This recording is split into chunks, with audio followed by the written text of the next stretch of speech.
skirt. My mind is squirt, some rhyme work that'll make your sinus hurt. Buckle your seat while the pilot work. My spacecraft got enough gas that'll take you out of this earth.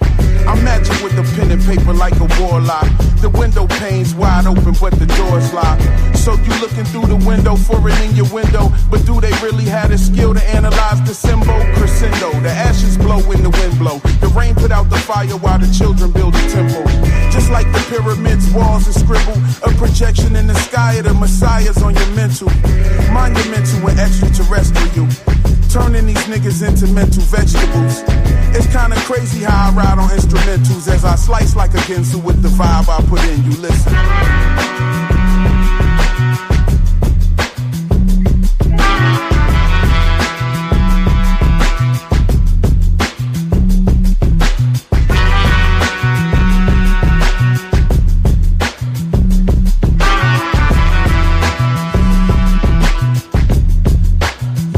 This is not a double life.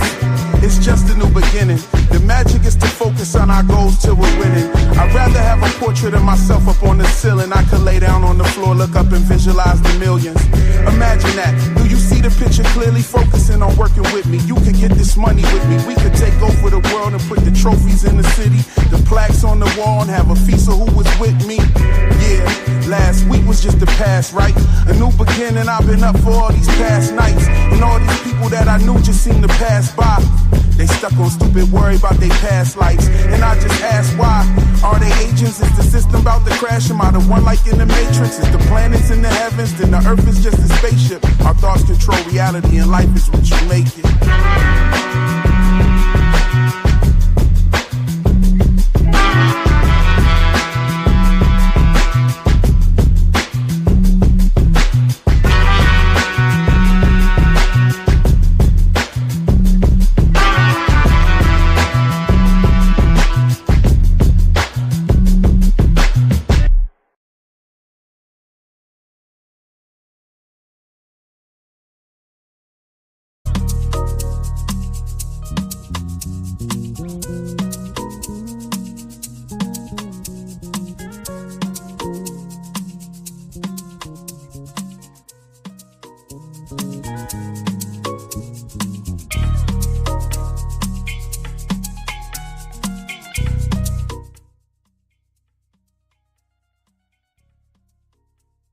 You were supposed to be here. You and I were supposed to figure this out together. Motherfucker. What'd I tell you, Frank? It got late and I didn't... You got kids? You nail the window shut. You nail the motherfucking window shut. No. Frank, No. right? No, I can't. Don't. I don't know how you're doing this, but you're lying. Megan, get the fuck away from that window!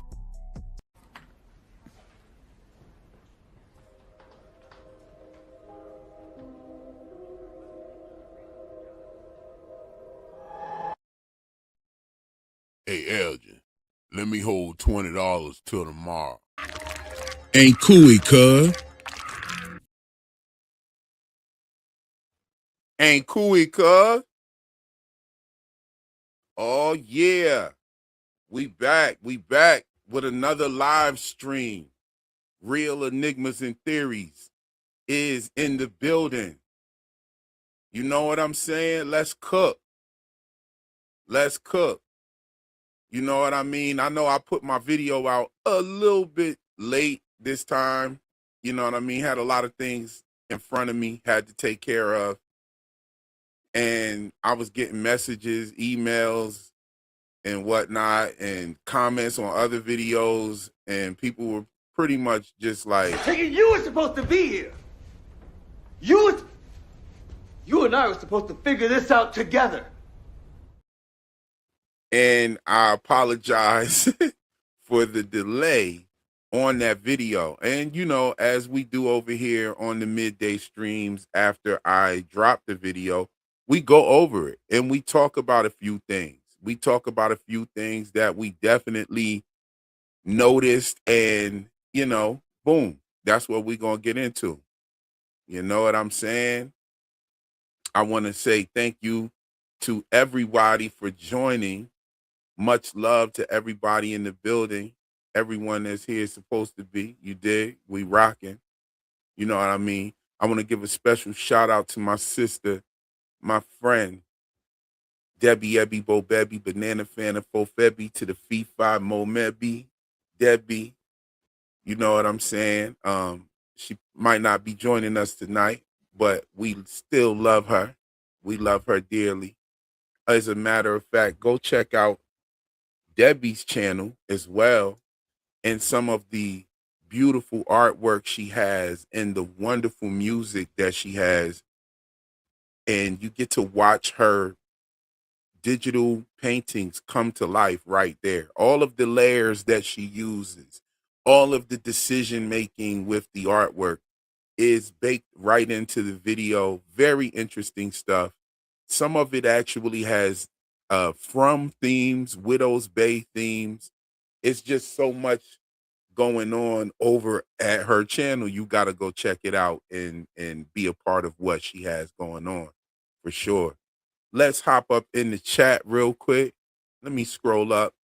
I did see a few people down there that I definitely am happy to see here, especially one in particular who we got to bring up, and we have to do a little bit of Chrono Trigger talking. You know what I mean? We have the wonderful, beautiful Saggy Star in the building. She's our favorite Sagittarius. Good morning, everyone. Please make sure you support the channel by liking, subscribing, and sharing. Sorry that I can't be there. I had to work like an adult who needs money. Yes, I know the feeling. Trust me. I'm sure all of us know the feeling. You know what I'm saying? A lot of us at least. You know what I mean? But you're here in spirit. I love you. Thank you for dropping some support banners in the chat before we even got started. You know what I'm saying? Yes.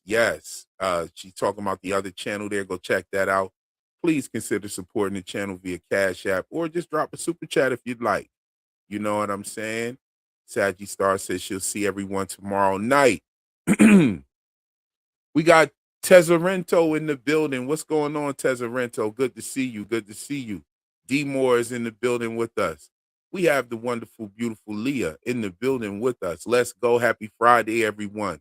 The wonderful brother Golden Child Productions is in the building. What's good, Fromville folks? Yes.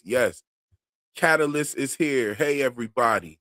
The wonderful, beautiful Del Senior is in the building with us. She says, hello, everyone.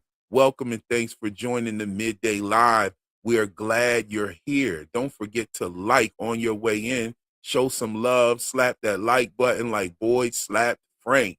I couldn't have said that better myself. Thank you so much, Del Senior, for your presence and your love. We love you so much.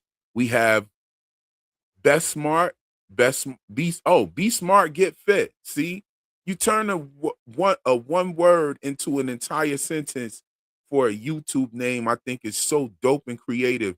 Be smart, get fit. Great ride, great timing, real. I was about to go for a run. Haven't had a chance to watch the latest video. Happy Friday, all. Yes, indeed. Be smart, get fit. Thank you for being here with us as well. Sprinkle Kitty, how you doing? She's in the building. No Context is here with us as well. DL Parks is in the building. Hello, I'm feeling the intro songs.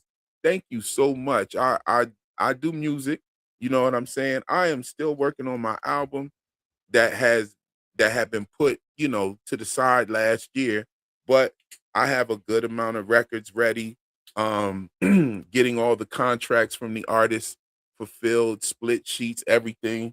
I'm doing a producer album. It will be out soon. I have some songs that I'm on myself. I haven't decided whether I was going to put them on the album or just drop them as standalone singles, but we'll see. We don't know what's going to happen yet. You know what I'm saying? Yes, so many gems in season 1 too. Yeah, we got to talk about that because I definitely talked about season 1 quite a bit in this episode, in this video here. I talked about some of the things we've noticed in season 1 for sure. This is who I wanted to talk to. Soul Taker 06, my green skin brother Ray is in the building with us. I gotta let you come up and talk about Chrono Trigger. There are some other details that you probably didn't realize yourself. But I definitely want to pick your brain. I started talking about it the last live stream. I don't know if you got a chance to check it on the replay, but I did mention you and talked about you heavily. Natifa is in the building. Hey everybody. Yes, good to have you. Yes, indeed. Yeah. Yeah. What's up? Real sorry I missed you last stream. No problem, brother. You know what I'm saying? Yes, Elgin. Elgin, let me hold $20. Elgin looked like a motherfucker in From who would pull out his wallet and have an old ass 20 folded up in that motherfucker. Like he just looks like somebody that would still have the $20 bill. I haven't seen anybody pull out any money. I mean, it's not like it's a need to, but I'm sure like most of these people were traveling and stuff. Like we haven't really seen much coins, like pennies, nickels. I think that would have been a nice little touch to show, like little coins all over the place. You know what I'm saying? That would have been a nice little touch. I would have definitely suggested that if I was in the writer's room. Yes, it's time to pull out the magnifying glass. It is. Yes. Oh, Nene is in the building. The beautiful sister Nene. She was here early this morning when the premiere for the video was playing. You know what I mean? We have I'm with Alice in the building. We have Bianca is in the building. Good to have you as well. The nonfiction is here. Bones look a little big for children. Ooh, yeah, they did. They did.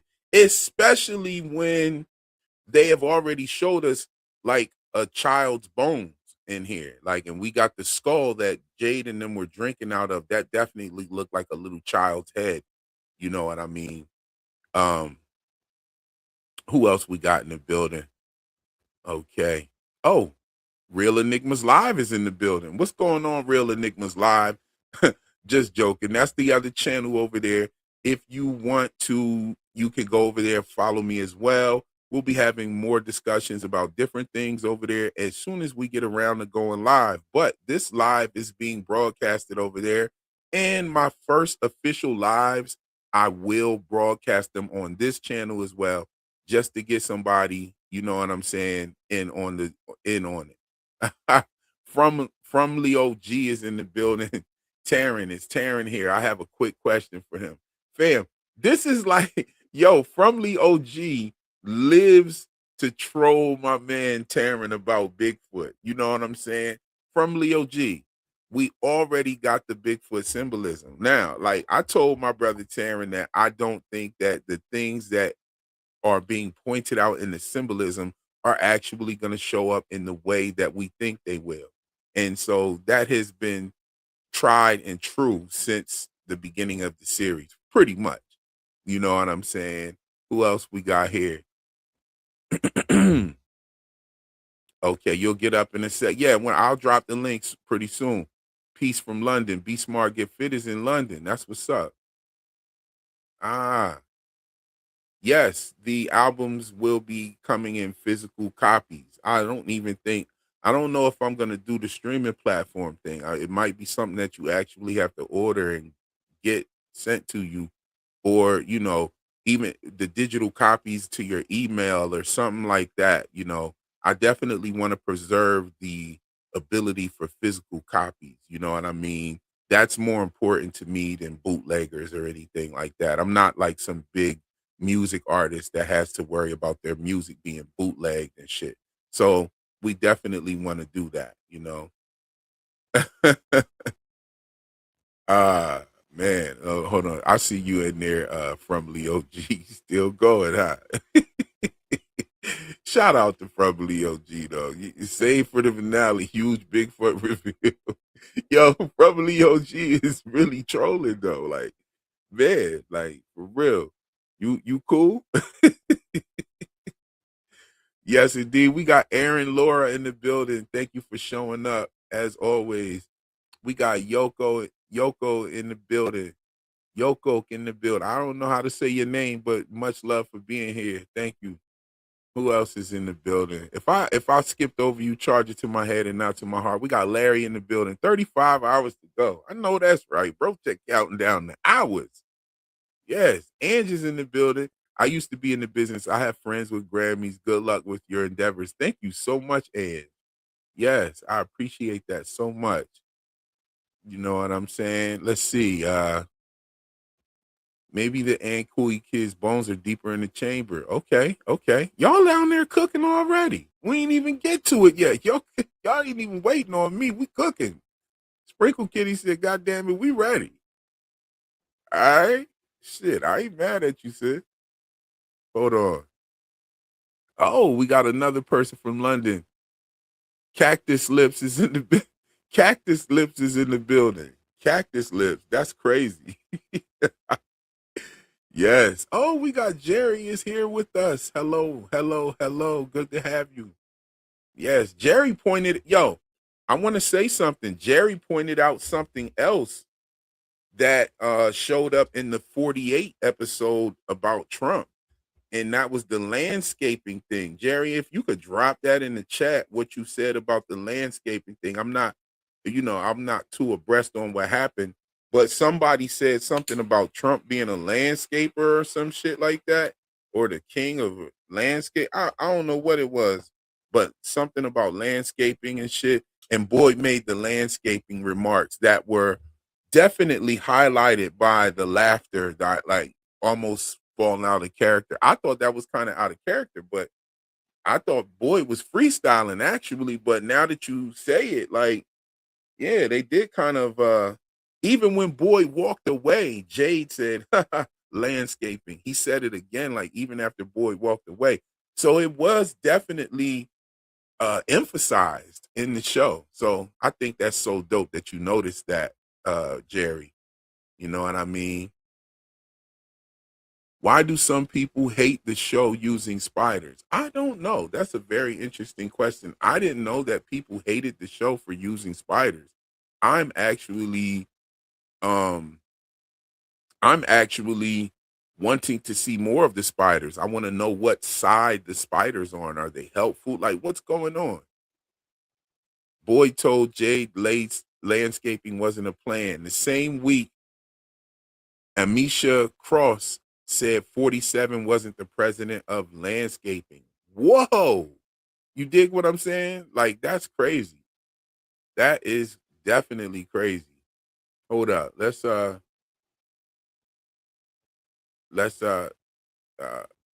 regarding the reflection pool. Okay. Okay. Well, I have a new video.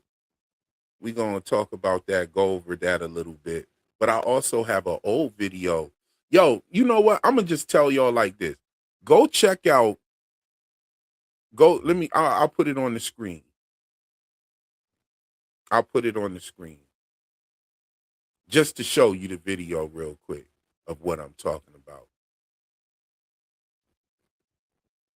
Go check out this video right here. Okay. I dropped this November 22nd. Okay. 2024.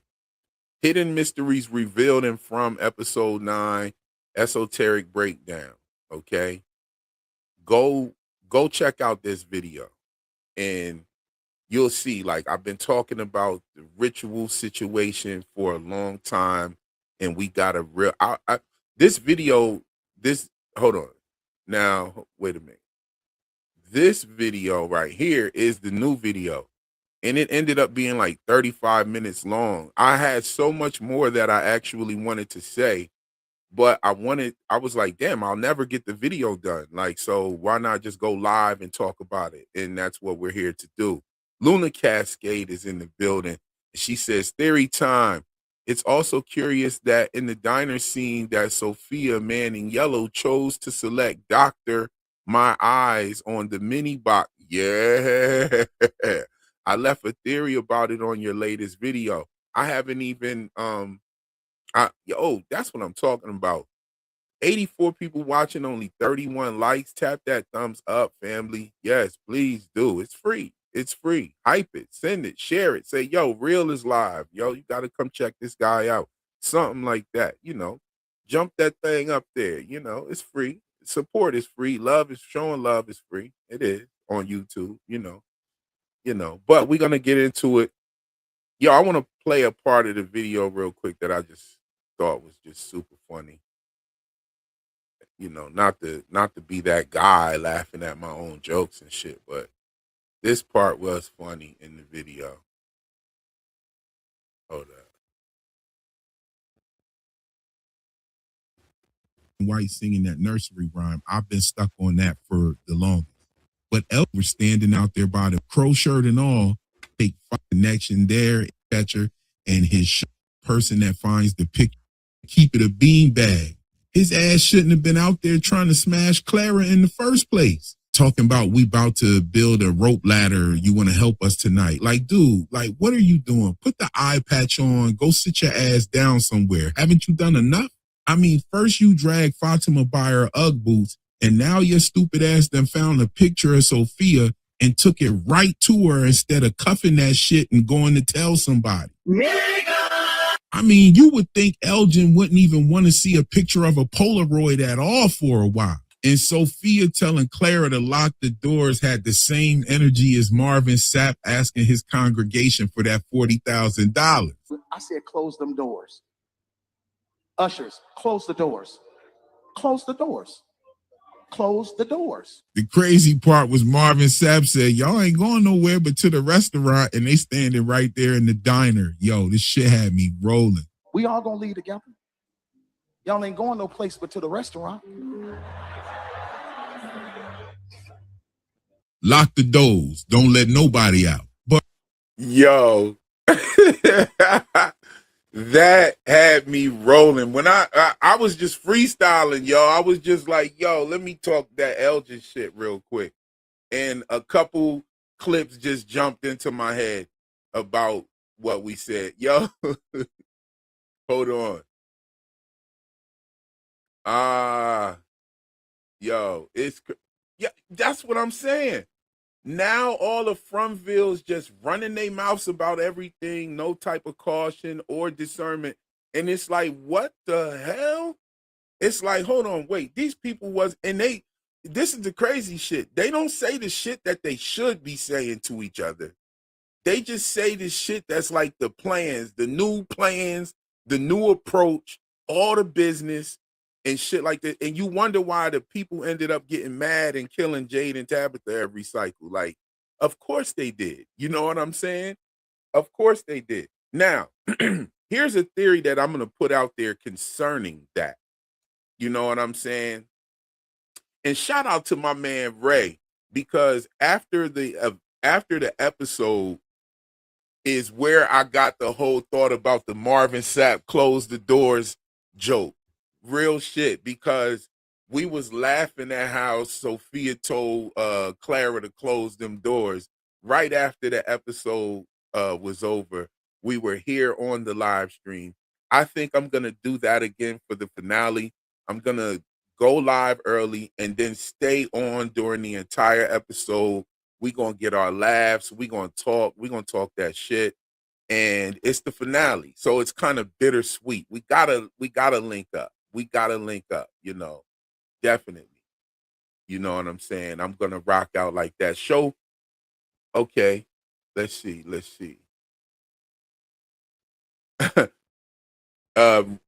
Jerry said, Real, do you remember when Victor said his mom told him we write the ending to our own stories? I wonder if Julie needs to write the ending of her choice to the story.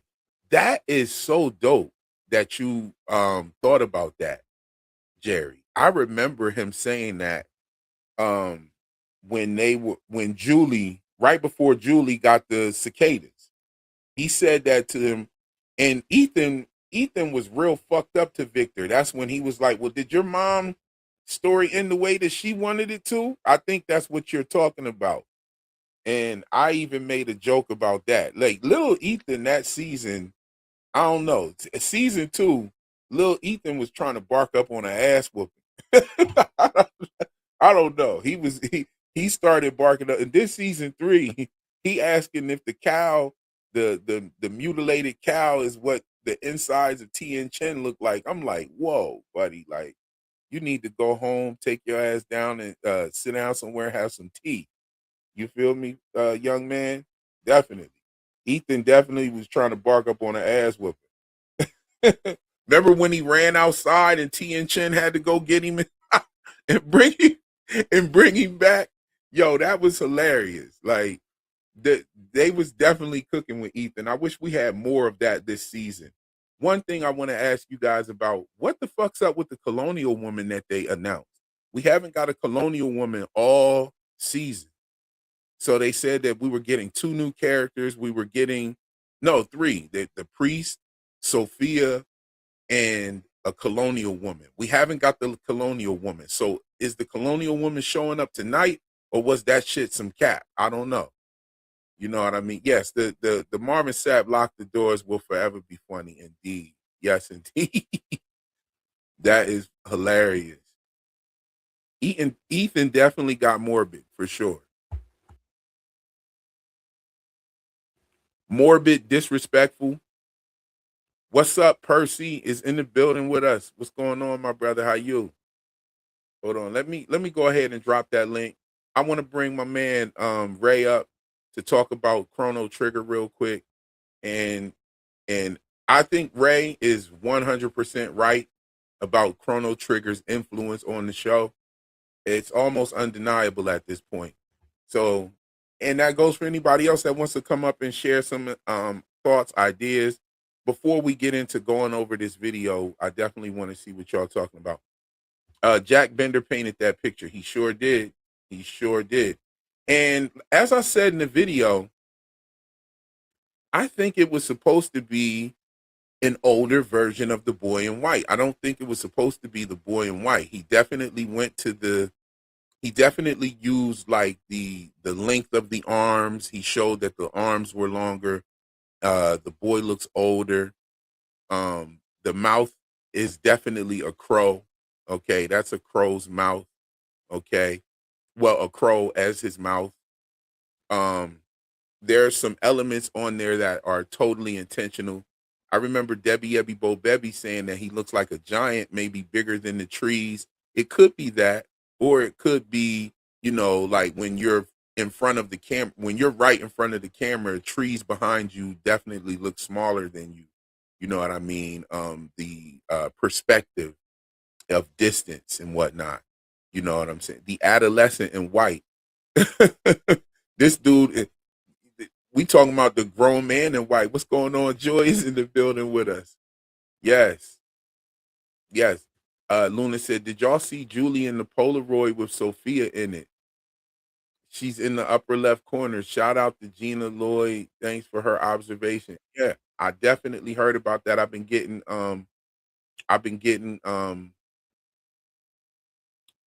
comments about that. Definitely got some comments about that and heard about that. My brother Ray, what's going on? How you feeling? Hey, close the doors. Yo, that part of the video, man, I had to throw that in there, man. And then when I went back and grabbed the Marvin Sapp piece, and he said, y'all ain't going nowhere but to the restaurant, I'm like, yo, they in the diner, just makes that whole joke even way funnier. Yeah. But yes. So I'm coming through all right. Yes, you are. So did you Okay. catch the live stream, or did you watch it on the replay, I caught the or live stream afterwards. okay. So did you hear my thoughts about the Chrono Trigger situation? Yeah, about Akira Toriyama. Yes, Akira Toriyama, he one of my favorite animes, Dragon Ball. Definitely just one of my favorite because it's a classic. You know what I mean? But like I'm Same here. more of He like died recently, man. yeah, I know he died recently. He passed away. But I'm more of a Solo Leveling. You know what I'm saying? Are you familiar with Oh, Solo solo leveling Leveling? goes hard. Yeah, I'm more of that kind of anime. I like that kind of anime. Solo Leveling, Jujutsu Kaisen, like I'm rocking with that type of shit. I love The Promised Neverland. That's probably one of my favorites too, but they fucked it up. Demon You ever Slayer, seen Kimetsu no Yaiba, definitely. Vinland Saga? Vinland Saga's fire. You know what I mean? Hey, if you seen Vinland Saga and you like that, there's a movie called a live action movie called The Northman. You need to watch Okay, that. You okay, need to watch okay, that shit, bro. okay, okay. All right, we'll definitely hop on that. I'm gonna start hopping on some more abstract things. I have a couple older movies that I want to do. Tony gave me a suggestion. He said, "Yo, man, you need to watch Fritz the Cat. It's on Fritz the MGM." Cat. Yeah, Fritz the Cat. I was like, "Yeah, I'm hip to Fritz the Cat." He was like, "Yo, that's a perfect movie for you to cover. You should I cover never heard of that. it." Fritz the Cat is fire. It's a cartoon actually, um, that has some like political notions, cultural notions, American vibe. You gotta watch it. Fritz the Cat. It's on MGM. If you got the subscription, might as well go watch Fritz the Cat. It's an old school joint. You know what I mean? It's It's definitely not. animated. It's definitely yes. It's animated. It's not something you want to watch with your children. Definitely. You know what I mean? Bleach. Oh, okay, okay. Bleach definitely fire. I love Bleach. Yeah. Bleach is like a old classic, like, but then they I'm came back and they definitely came back. Oh man. hey, I'm a Afro I'm a Naruto head, man. okay, Naruto. I love Naruto. In the new one, Boruto, his son, where they at right now, yeah, that shit is fire, bro. Yes, yes. Okay, so all right, so let's just talk. So who created the Chrono Trigger? Hey, I'm glad you asked. Yes, that's why I asked. Who I'm created glad the you Chrono asked. Trigger? So Akira, I No, don't I'm remember talking about exactly. in the game. Say it In the again. game, what is the name of the character who created the Chrono Trigger? Mm, I can't remember exactly, but it was His name was Jasper. yeah, exactly. They had the way that Chrono Trigger works is in the past they were super advanced. They had an advanced society, and then it fell, and And then then they it went back to the failed. Stone Ages. Right. So there are two timelines on Chrono Trigger. There's the timeline where all this bullshit happened, and then there's another timeline where the characters go back in time to try to stop certain things from happening or accelerate things to happen. Same Right, thing with right. And the to and dude you from. talking about, I think he lived in that advanced society before everything fell, and they went to the Stone Ages. Mm-hmm. Because I think if we talking about the same guy, I think Jasper is the dude I was telling you is at the end of time at the light post. It's not a lighthouse, it's a light post. Okay, so let's just back up a little bit. The Chrono Trigger is an egg, Right. A time right? egg. It's a time egg. And we've seen so much of the egg symbolism in From. Like the egg symbolism is through the roof. It was in the first season, second season, third season, fourth season, really heavy. This channel was the only channel talking about it since season two. I've been talking about it since season two. I don't think anybody saw the importance of it, or they just thought it was some sort of background noise. It just Bro, I didn't knew care. I knew I knew I knew you was telling the truth when you said something about it and it came up in the show and then it came up in real life because they started talking about somebody found an egg UFO and they were showing pictures and videos and Yes, they stuff. were showing that when they first started a lot of the disclosure talk around 2024. Around 2024, a lot of the disclosure talk started coming. Taryn knows actually some of these people that are involved with disclosure to the public. And I he would was love to talking talk to about it them with me people. as well. We were talking about it when we were in Providence, you know what I'm saying? Um, but it was being really heavily talked about, and then all of a sudden that symbolism really started shining heavy in season three. Yes, and the cosmic egg for sure. The cosmic egg, even the transportation trees are from are symbolic of Yggdrasil. Yggdrasil. That's why I told y'all to go check out that video earlier. You know what I'm saying? Because did you peep the 47 clues in this episode, in episode 9? Absolutely. I peeped several things. Not everything made it into my video, but we are going to talk about some of those things. But the Chrono Trigger is a time egg that allows these certain characters to go back in time and change the story. There's an original story, right? So they're pretty much story walking, right? And they Yeah, open up these exactly. portals.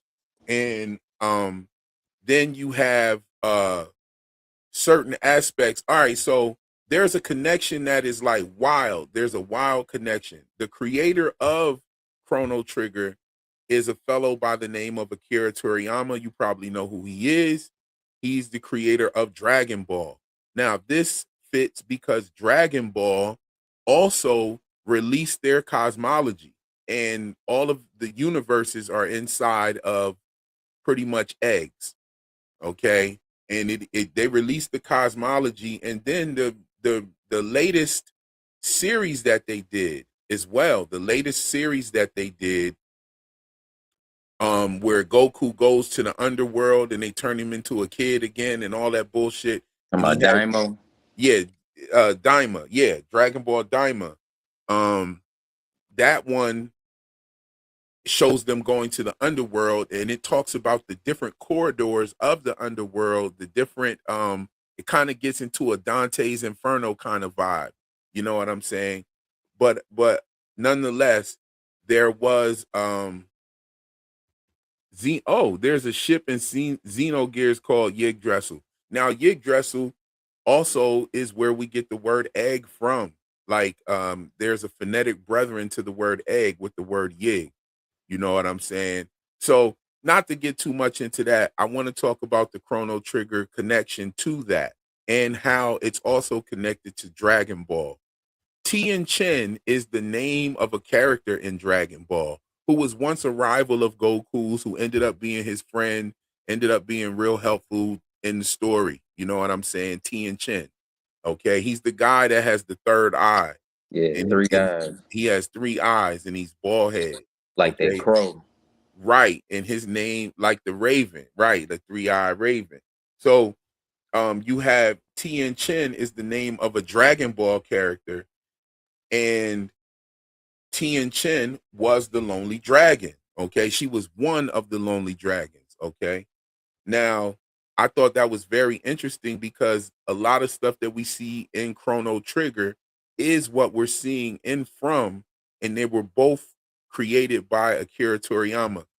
And if I'm not mistaken, I seen an interview with John Griffin said he loves video games. So I'm wondering if Chrono Trigger was one of the video games that he was rocking out to. You know what I'm saying? I definitely think so, bro. That's a classic. Yeah, it That is. is a classic. I didn't rock with role playing games, so that's why it wasn't like heavy on my radar. And it's crazy because at the time I was watching Japanese versions of Dragon Ball. You know what I'm saying? Like when that video game came out, I was heavy into like I had a Japanese homie that had Dragon Ball that introduced me to Dragon Ball mangas and videos and shit. And I was like, yo, this is the shit right here. You know what I'm saying? So just that connection is wild as fuck. The fact that we have a character in From that's literally named after a Dragon Ball character, and this character is the Lonely Dragon. Tabitha calls her pretty much the Lonely Dragon when she gets the bracelet from the storage room, and she refers to the bracelet as a piece of Lonely Dragon's treasure. Plus, she's the one who gave Jade the symbol, the book of symbols, that also is where the Polaroid of Victor and Christopher came from, was inside the storage room. So that connection right there is like undeniable to me. When I think of that connection to the Chrono Trigger, I also think about like the connection with Jade and Toby being Fiddler and Toby from the movie Roots, and then Jade being the character that discovers that the symbol is Roots, or that's what he called them. He said that they're Roots. So I definitely can vibe with all the connections. I feel like those the Roots connection is an undeniable connection. I mean, he came into the town with a dude named Toby, and he plays the fiddle, and he found the Roots. Not only that, Toby's tongue was cut out, which was a practice that they did with slaves who refused to use the English language. If you were speaking in another language, they cut that tongue on up out of there because they didn't want you speaking in secret. And so this is one of the reasons why um, slaves and prisoners of war were in the field singing Christian hymns, but they were really like when they talked about Moses, they were talking about escaping and shit like Cold that. language. They were speaking in a code language because motherfuckers was getting their tongues cut out, yo.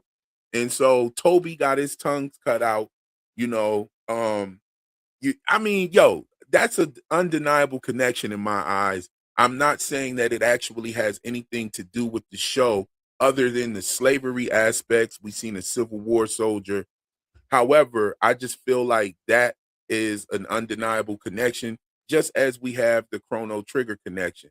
You know what I mean? I went and I watched the whole lore of Chrono Trigger, and I wish I would have took notes. Some of the things are just popping off in the top of my head, but Check there's this so out. many deep connections. You was talking about the creators, right? Yes, So go for it. Akira Toriyama did the art, but this was a game that was actually like a compilation of different high level creators. I think the guy from Final Fantasy was involved. Somebody else was involved that was like I think in high level with the music and stuff like that. They all came together with the collaboration on this game. And that's the same thing that's going on with From. They got all these different creators. You got Jack Bender. Um, I can't remember the other guy's name, but you got these different high level creators coming together to form one thing. Nah, that's for real. Like, and you're right about that. And when I say that Akira Toriyama created the game, he didn't actually create the game itself. Like what Ray just said is 100% correct. He created the art for the game. You know what I mean? But when I say that he created the game, I'm pretty much meaning that the artwork is what stands out. Like the artwork is how you identify the characters and all of that. And when people think of Chrono Trigger, they definitely think of Akira Toriyama because I mean the what's the character's name? The main character, Chrono. right? Okay, Chrono. Chrono with the red hair, he just looks like Super Saiyan God mode. You know what I'm saying? With a sword. You know what I mean? Yeah, before Super Saiyan God mode. Right. The red hair God mode. The first God mode when he had the red hair, like when they had to use the energy from what was it, 7 other Saiyans. Oh my God, they had to use 7 Saiyans to make this. 7 Saiyans had to be used to make the Super Saiyan God. Yeah, he had to absorb the power of all seven Saiyans. Right, right. So that's pretty dope there too. You have those numbers popping up. There's a lot of 47 symbolism Have within. you listened to the music from that game? Yes, I have. The video that I watched that broke down the lore actually had some of the soundtrack playing as well. Bro, that And music is fire. but the dude was talking. Oh yeah, there's a couple joints in there that I wouldn't mind replaying and shit actually. But there man, I forgot what I was just about to say. But it'll come back to me. It'll come back to me. Communications between enslaved people flipping Western references to their own beliefs, Orisha using Christian iconography. Yes, indeed. Yes, indeed. That's Super Saiyan God 1. Yeah, Alyssa Ann is in the building with us, and she knows her anime shit. You know what I mean? Annie Takamaki says, I wish I had more time, but I will be listening. Yes. Yo, thank you for being here. Your presence is definitely appreciated. Let's see here. Does anybody else have any what other Chrono Trigger things jump right out? The Gollum, that's a big one.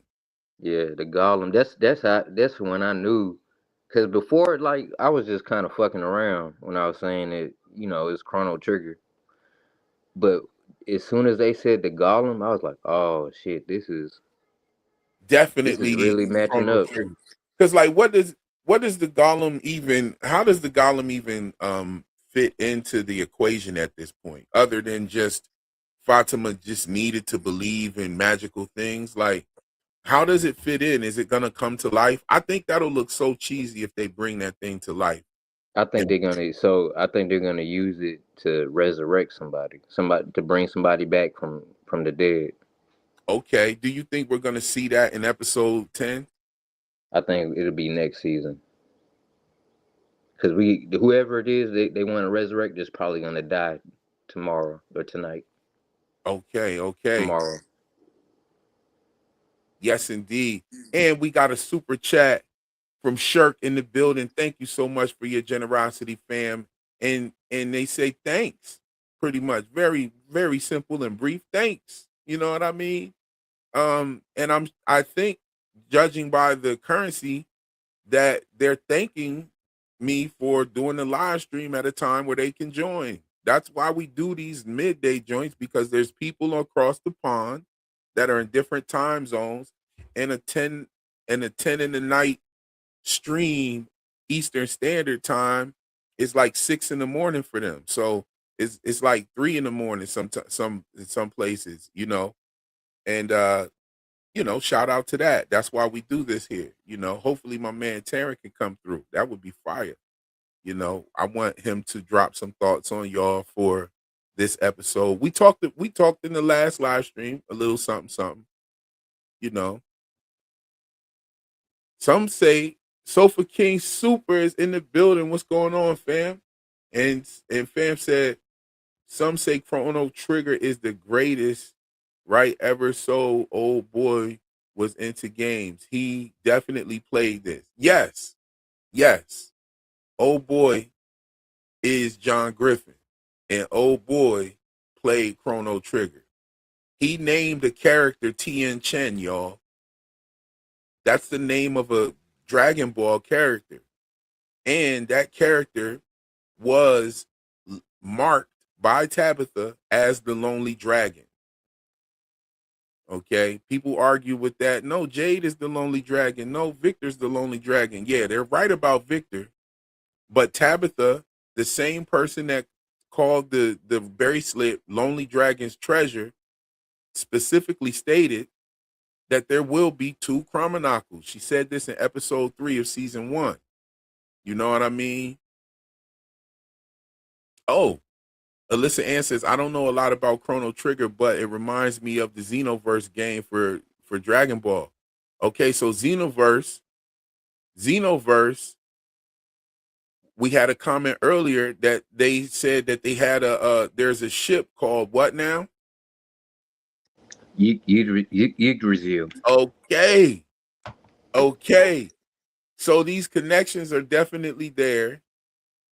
It sounds like John Griffin is a fan of video games, because even the Pac-Man road, like you drive down the road and you end up coming through back on the other side, that's Pac-Man all day long. There's a ship in Chrono Trigger too. So what's the name for of the this first ship? part of the game, you travel through time through portals, and then towards the end you end up getting a time ship called the Epoch. EPOCH. Okay, so what Epoch? So all right, we're talking about names and what things are named in certain pieces of content, right? And it brings me to a part of this video. I want to know, what is the man in yellow's name? Like, we know Sophia's name. We know Sophia. We don't know if that was her actual name during that cycle, or if that's the man in yellow or the entity's name that it named her or whatever. I don't know. But I wonder if in this episode, will we get a flashback of the 70s? You know what I'm saying? I definitely like to see some of the people. I'd like to see how the people lived out there. If they are going to do any kind of spin-offs or something like that, or like a It Welcome to Derry I want situation. to. I want to see who bro was with the fro. Bro was with the fro, exactly. I want to see who that was. I want to see who the girl that had the headband on like Clara. And Clara was a part of that whole situation. One thing that I noticed was you had a brother with the afro, and you got Elgin. Then you had a girl with the head wrap on. Then you got Clara, and then Sophia is also in the picture. And then you have Sophia in the diner with them as well. You know, people have been leaving comments telling me about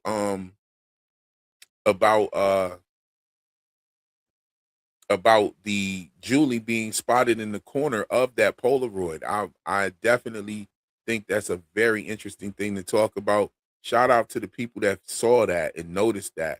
You know what I mean? I think that's real dope. Who caught that? Like, whoa. He did. That makes so much sense now about T and Chen. Yes, it definitely does.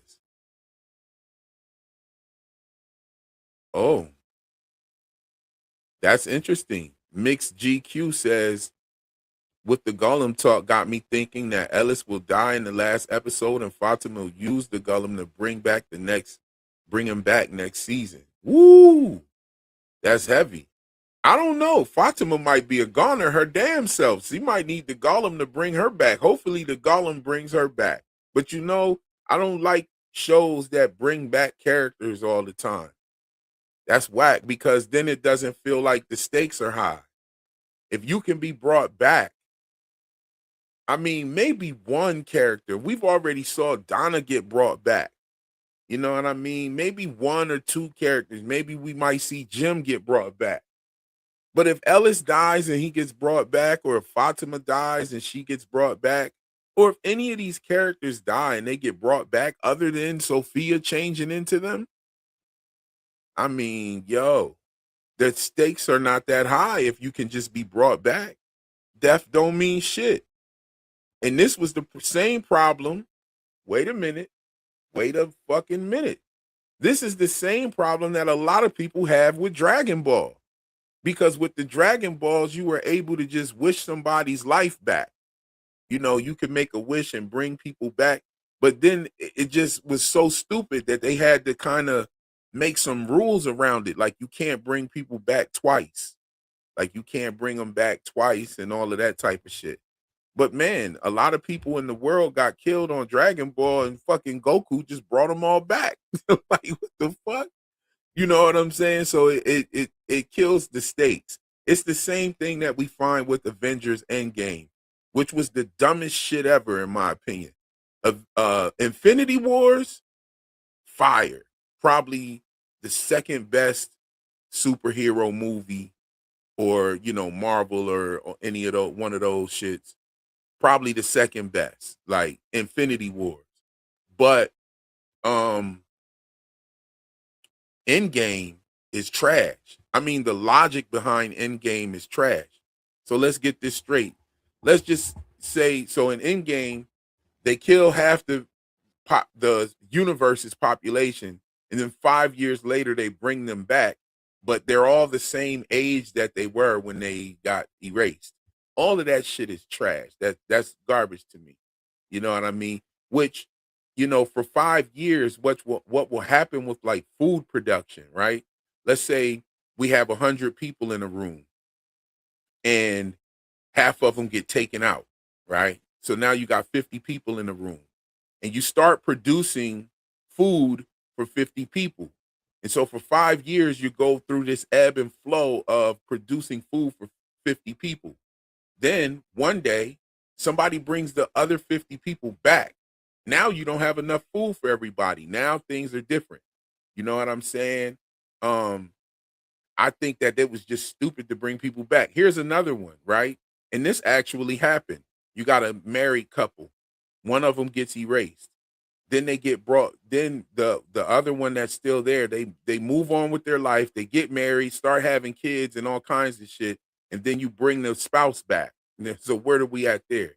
Let's say you got a 15-year-old couple, a girl and a boy, both 15 years old. The girl gets erased. The boy moves on with his life and all of that shit. 5 years later, they bring his 15-year-old girlfriend back. Like, what the fuck?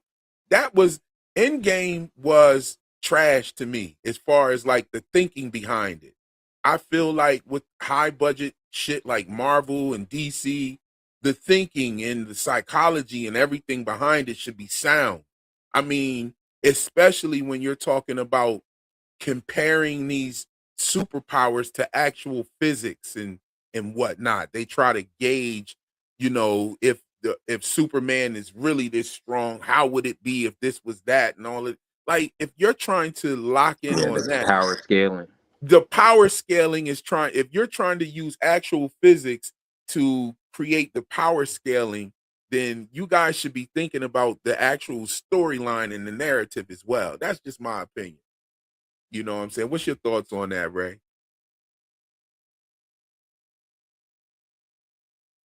They brought back 11 universes. 11 universes. Yes, indeed. The Tournament of Power killed all these people. They wiped away whole universes and then brought them back. I mean, Fatima's Gollum, Fatima as Gollum who protects the community. You know, yo, somebody, I had to delete some comments on an older video on my episode 7 video.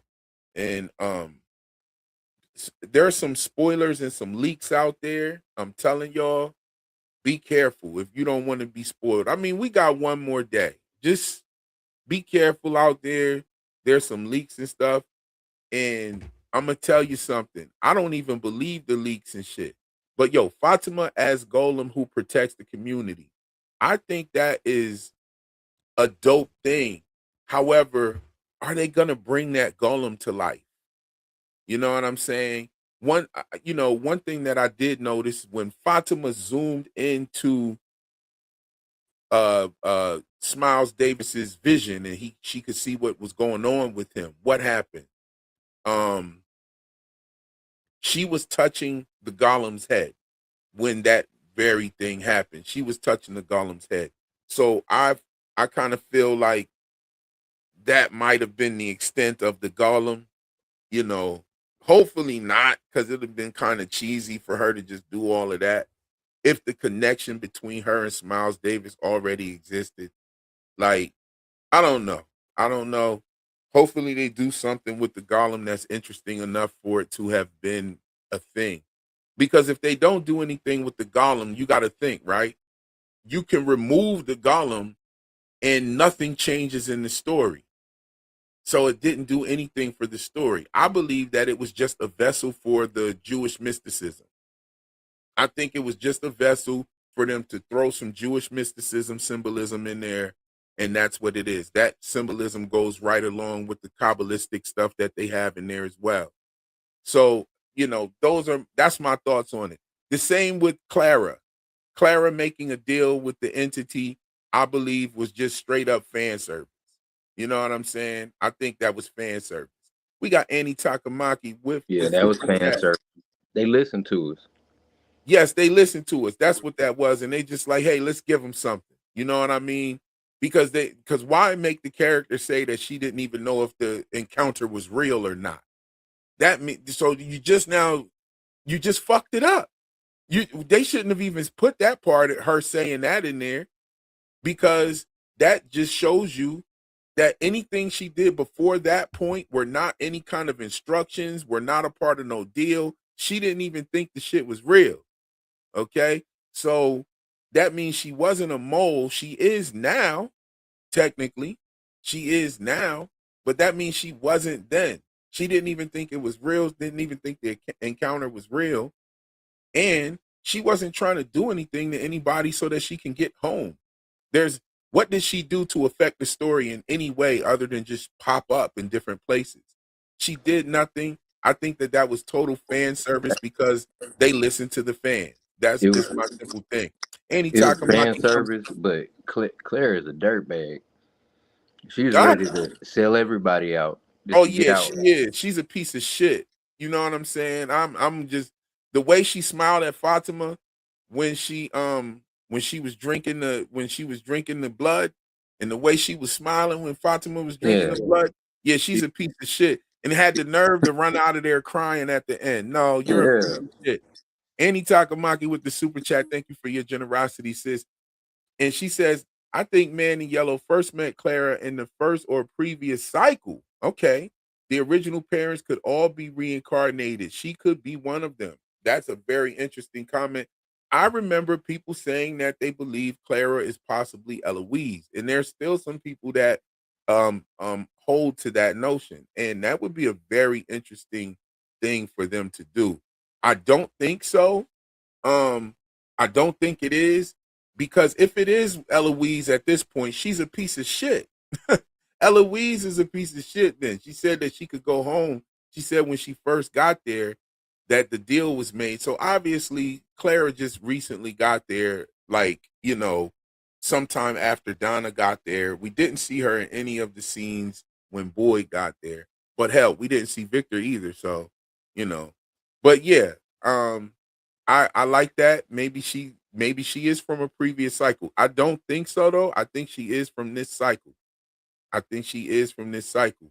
Nene says sometimes I don't know the difference between a theory and a spoiler. Okay, well here's the thing. I'm gonna break this down. A spoiler is some shit that the studio did not release, in my opinion. The spoiler is some. Oh, here comes the hot tea. Thank you, love. Thank you so much. Look at the baby. The baby's here too.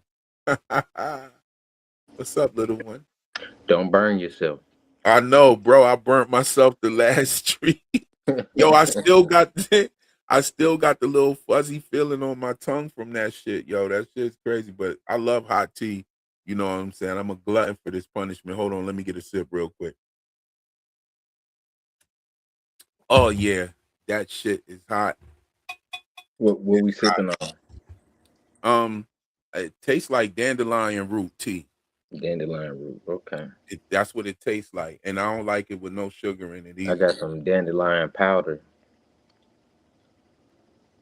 Okay, dandelion root powder or dandelion powder. You just say dandelion powder on the pack, man. Okay, so I don't know. you can make the powder with the roots or the flour. You Okay. can make the powder with the roots or the flour. peep the beats that I devour while I sip and take a shower. We've been rocking for an hour. Oh, Talking about the tower. talking about the tower. You know what I'm saying? Yeah. Talking about the Gullum and how it brings the power. You know what I Hey, mean? sometimes my theories make them sour. You know what I mean? But we still gonna break it down, scrape it, and we scour. You know what I mean? Yeah, yo, let's just keep going. Anyway, thank you so much, Annie Takamaki. I love it when she comes through with the thoughts on the show for real. What else we got down here? Luna Cascade said, I don't like the idea of Fatima as Golem. I think that's lazy writing, but they foreshadowed it. Yo, that's crazy. Golden Child Production says the Golem was so that Fatima could reconnect with her roots. And yo, I feel that. I feel that. But was that necessary? Like, was going through the whole trouble of the mud, having her build that, was that necessary if the Golem doesn't actually have some sort of function? I mean, I don't think that Golem is gonna have any function. It looks like she built a big version of Elgin. Yeah, it do. The neck Chocolate is all Elgin, fucked up. chocolate Like it Elgin looks, bunny. yeah. Like what the fuck is she doing? Like I don't know. It to me it just felt like a vessel to throw that symbolism in there. You know what I mean? Just like the Clara thing. That's just fan service. You know what I'm saying? Widow's Bay finale dropped 15. Yo, Widow's Bay finale is better than any finale we've got from From. From's first pilot episode is better than anything we've gotten in a long time, period, in Hollywood. You know what I mean? But as a whole season, Widow's Bay season 1 better than From season 1. Too many great shit up in there. They gave us a lot of answers, and they still got a lot of mystery to go. But when I left From, the only thing I fucking knew about this place was where they got the talismans from. And we don't even still know where they get the talismans from. We just know that Boyd found them shits in a rock hut. That's literally the only thing you walked up out of season 1 with. You walked up out of season 1 with nada. That shit's corny. Like, but I love the show nonetheless. You know what I'm saying? Alyssa Ann with the super chat. Thank you so much. She said, love listening to you and chatting with y'all. We love you too. You know what I'm saying? Did you tap that like? If not, please do now. I couldn't have said that better myself. Thank you so much, Luna Cascade. We got Brandy Wine in the building. Real, I'm chilling here and working. Talk about dedication. Yes, we all dedicated. You can drink and eat dandelion plant. Yes, you can. Yes, you can. You can sure do that. You can definitely you could just pick the dandelion right on up out the ground. Check it for dirt, of course. You know, check it for dog dookie. You know what I'm saying? You definitely don't want to fuck around and put a dog dookie covered dandelion in your mouth. You know what I'm saying? That might defeat the whole purpose of the medicinal effects of the plant. You know what I'm saying? You know what I mean? But you could just pick that dandelion right on up out the ground and munch right on it. You know, you can get dandelion leaves. You can get, now the root is very bitter. You know what I'm saying? And the flower is bitter as well. When you make it into a tea, but I love it. I like that bitterness. I like the fact that it's cleaning out my arteries. I like the fact that it's taking all of the mucus and things down into the system so they can be, you know, expelled. You know what I'm saying? Like, you know, I smoke. That's a good way to put it. Yeah, you know what I'm you know what I'm saying? But I smoke, so I know that, you know, tar can build up. And so I think that drinking tea is something good. I'm actually gonna quit smoking soon, guys. Like, I'm just gonna use oil. Like, I'm just gonna, you know, make my own oil and stuff like that and go that route. And it's funny, I'm Oil, enjoying, edibles, brownies, and shit. yeah, you know, things that I can cook with Butter. and whatnot. Decarboxylized infusions and whatnot. You know, it's funny that July 1st in Georgia, you know, you could smoke weed on your porch. You know what I'm saying? That's, you know, new Georgia law coming into effect. It ain't hit Alabama yet. Oh, okay. Yo, man, you live so close. We gotta, one of us gotta make that I-20 ride. Yeah, man. And then I heard you say y'all was talking about doing something in Nashville. Yes, we are. I'm glad you brought that up, brother. I definitely wasn't even thinking about that. 2027.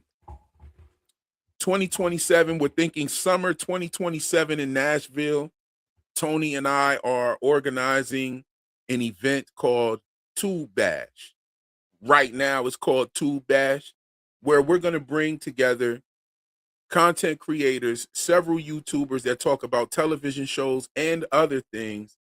And we're going to have live entertainment there as well. We're going to have a live DJ, several performances. I don't want to mention any performances right now or who's going to be performing, but we'll have some that you know, some that you don't know, some that when you get to know them, you're going to love them. There'll be a hotel situation we're trying to put together. You could also feel free to get your own lodging and all of that. There's going to be food. There's going to be drinks. There's going to be dancing. There's going to be panels where we're all getting together and talking about certain shows and also talking about content creation in itself for those who want to get some tips from, you know, the YouTubers that you came to visit and see. It's just a nice opportunity to meet us all in person. You know what I'm saying? I think it's a dope event. We haven't got all of the details, but we definitely know that it's going to be in Nashville in 2027. You know, we don't even know the exact month. We are trying to keep our ears to the floor to see what From is doing because we do want to have some of the actors from some of these TV shows like Widow's Bay, Pluribus, from Yeah, that would be dope. Paradise. We want to bring some of those people as well. And we're just in the beginning stages of this, of organizing this. We actually, this was Tony's original idea to do a From Con, but you know, he had some pushback from the powers that be. And what the alternative was, an idea that I had, I told him, I said, look, we can just do the YouTubers, and everybody that is would come to see the favorite YouTuber that they want to see. You know what I mean? And we could do it like that. But you know, this is an event that we're in the beginning stages. He had this idea a while ago, and it's been years in the making, and we still are at the beginning stages because we just didn't know when the show was coming back. We didn't know. They threw us with the curveball. Like, From usually came back every year. Like, it started season 1, next season 2, next year was season 2, the following year was season 3. Then after season 3, they did a longer hiatus. We didn't know what was going on. And so, and then last year we had a baby. Me and my lady had a baby, so things kind of got thrown off for me in terms of like logistics, you know. So we are in the beginning stages. Once we get the Ticket Spice up, Tony wants to use Ticket Spice. Ticket Spice is a site to where when you can, you know, donate to the event, you get a ticket. And if the event does not happen, Ticket Spice sends you and refunds the people. You see what I'm saying? He felt like it would be the best type of platform to use. I think they do get a percentage of it, but it's a small percentage that we can live with, and still be able to put on a great event and organize a great event for you. Even if we do not get enough early participants for the event, we are going to still hold something, and it just may be just a little bit more intimate, whereas pretty much the ones that come, they come, and who comes to visit us and meet us, that's what it is. We're thinking Phil the Issues guy will be the MC. I think he's a perfect fit for that. Tony and I are gonna perform. I'm gonna perform. I know I'm definitely gonna perform. Tony and I are also gonna perform a joint together. You know what I'm saying? That would be fire. I don't know if he has like his own performance that he would be doing, but I know we have a performance together that we'll get together some rhymes for y'all, because Tony raps too. Tony's nice on the mic too. So we'll be doing that. We'll also have some, like, you know, well-known performances and stuff there. That'll be tentative. But yeah, that's everything that I can think of off the top of the head. Tony, if you listening, chime in. If he might be working right now, I'm not sure. But yo, if I'll be selling mushrooms. oh, Packs you of gonna have mushrooms. you gonna have the mushrooms on deck. You know what I'm saying?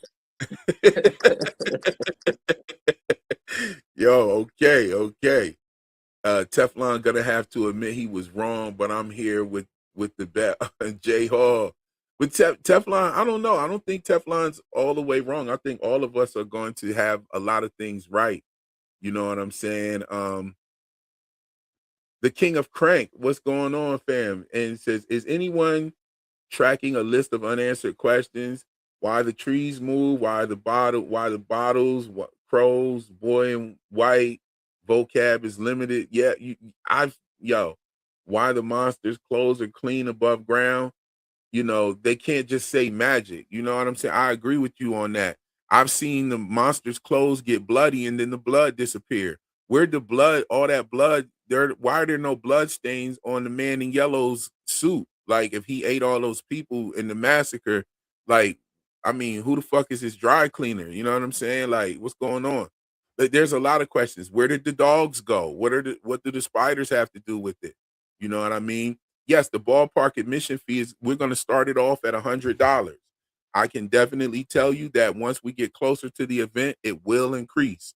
You see what I'm saying? And at this point, the $100 is an all-inclusive ticket, but it won't be later. You know what I'm saying? We're going to put together like a professional event. I actually, you know, used to be an event promoter, you know, in my early days in my 20s. I used to be in the clubs and stadiums and all of that, having events. I've booked numerous famous acts and stuff like that. That was like my bread and butter at one point. And so I'm gonna use those skills to assist Tony with this event. You know what I'm saying? So be on the lookout. We definitely want to lock this in for 2027. You know, Petty Gibbs said that does sound dope. If you tell me Kendrick will be there, I will walk from Oklahoma to Nashville. That would be fire if we could get Kendrick. You know what I'm saying? Nene said, I hope I'll be able to meet you and Tony. Indeed, you will be if you come to the joint. Real, are you keeping Wonder Mike under wraps? Yeah, we definitely gonna get this popping. We definitely gonna get this popping. Hold on, something happened here. Oh, I thought I was freezing up for a second, y'all. Am I covering Dark Matter? Yes, I definitely want to cover Dark Matter. I hated that these shows be coming out. You know, my style of analyst does require me to, you know, put a little bit more effort than just simply recapping episodes and stuff. And so it's hard to do a bunch of shows at once because my mind is so locked in on something, but I'm going to find a way. You know, I'm definitely going to find a way to cover more stuff at once. I wish I would have been able to do Widow's Bay and From at the same time. I really wish that they wouldn't have been showing at the same time. But, you know, you can't win them all. But stay tuned. I will be amping up on you know, uploads real soon.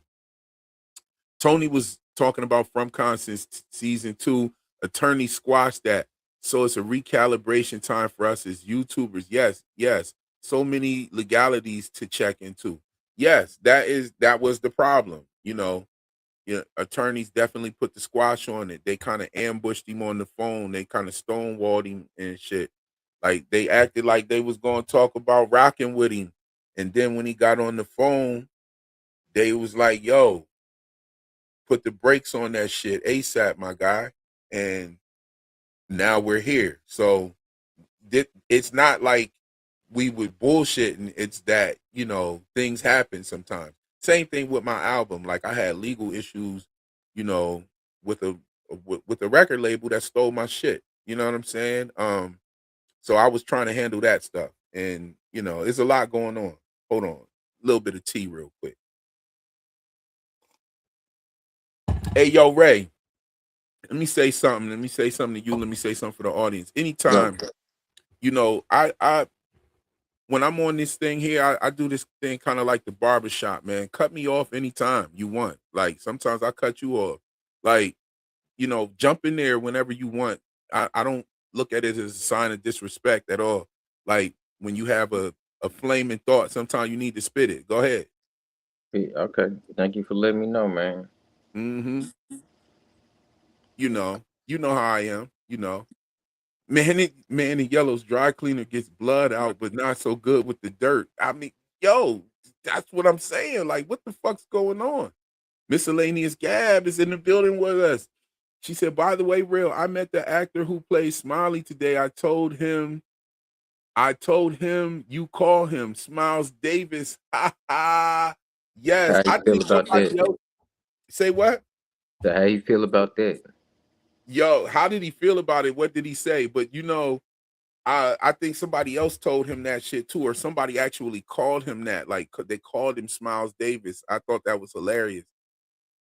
They told me he was on an interview and they were in the chat and they called him Smiles Davis and he laughed about it. Hey, wait till we hear about Nasty McYeller. Okay. Ever since the podcast says I'm late, hey Real Enigmas, I started to tag you in Currency's from post because he clearly needs us. Oh, what's up with Currency? That's my guy right there. Shout out You to talking about Currency, yo. the rapper? Yeah, I think Okay. so. If you What's up, talking about, that's Currency? my guy right there, by the way. I fuck with him. Yeah. You know what I'm saying? We got Annie Takamaki with the super chat again. Thank you for your generosity, sis. And she says, what's the third thing the boy in white told Victor he needs to do to survive? I think collect the talismans to put them back in the cave for the next cycle. That's a very good theory. Take a bath, wash his ass. I don't think that was that's a good theory. I don't think that was it because I don't think that they had the talismans in that previous cycle because remember they had to hide at night and stuff too. They had to hide at night and do things and hide and whatnot. And you know, I remember he said that his mom used to just make him not be so scared, you know. Mhm. Mhm. Yes, currency. I'm pretty sure the brother is her real enigmas. I'm not, you know, not gonna say too much, but shout out to currency. That's my guy. Yeah, I grew up in Texas, man. I believe from Texas, right? Mhm. Yeah. Yeah, this is good here. This is good. I didn't know. I've been listening to so much screw music when I was a kid. When I listened to the regular radio when I got out here, it didn't sound right, man. Oh, he loved this. He said that was a first. Somebody told me, like I just told you, somebody told me that he was in an interview and the chat was live actually during the interview, and they said that to him and he laughed about it. So I don't, you know, he said that he probably forgot about the Smiles Davis thing.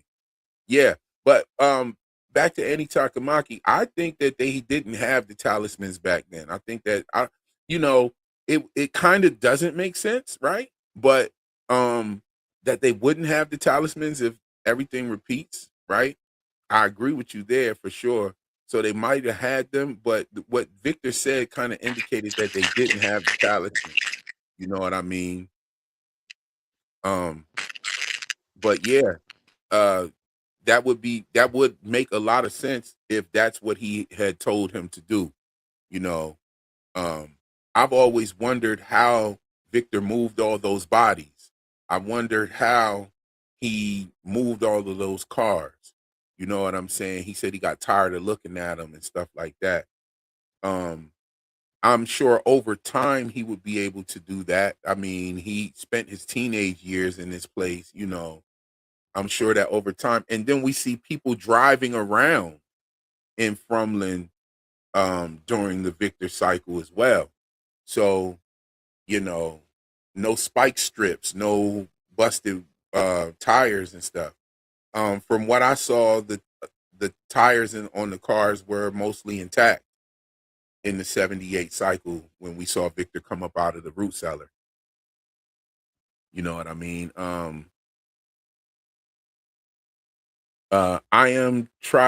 am Tarax. I, that's what I think that name says.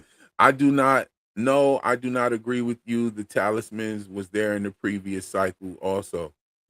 Well, is there any evidence of that? And if there is any evidence of that, why would Victor have sat there that whole time with these people and not brought the talismans out?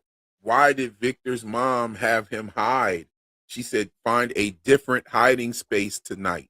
So that indicates that at nighttime they hide. You know what I mean? If she told him to find a different hiding space tonight, away, one that Christopher doesn't know about. Okay. So that right there indicates that they used to hide at nighttime. You know what I'm saying? Maybe him forgetting you that could be true as well. Gab is so Gab, drop Gab's link in the chat. Definitely drop Gab's link in the chat. If any of my mods have Gab's link, drop Gab's link in the chat. Gab covers the show. Fire content as always. Covered Pluribus, Severance.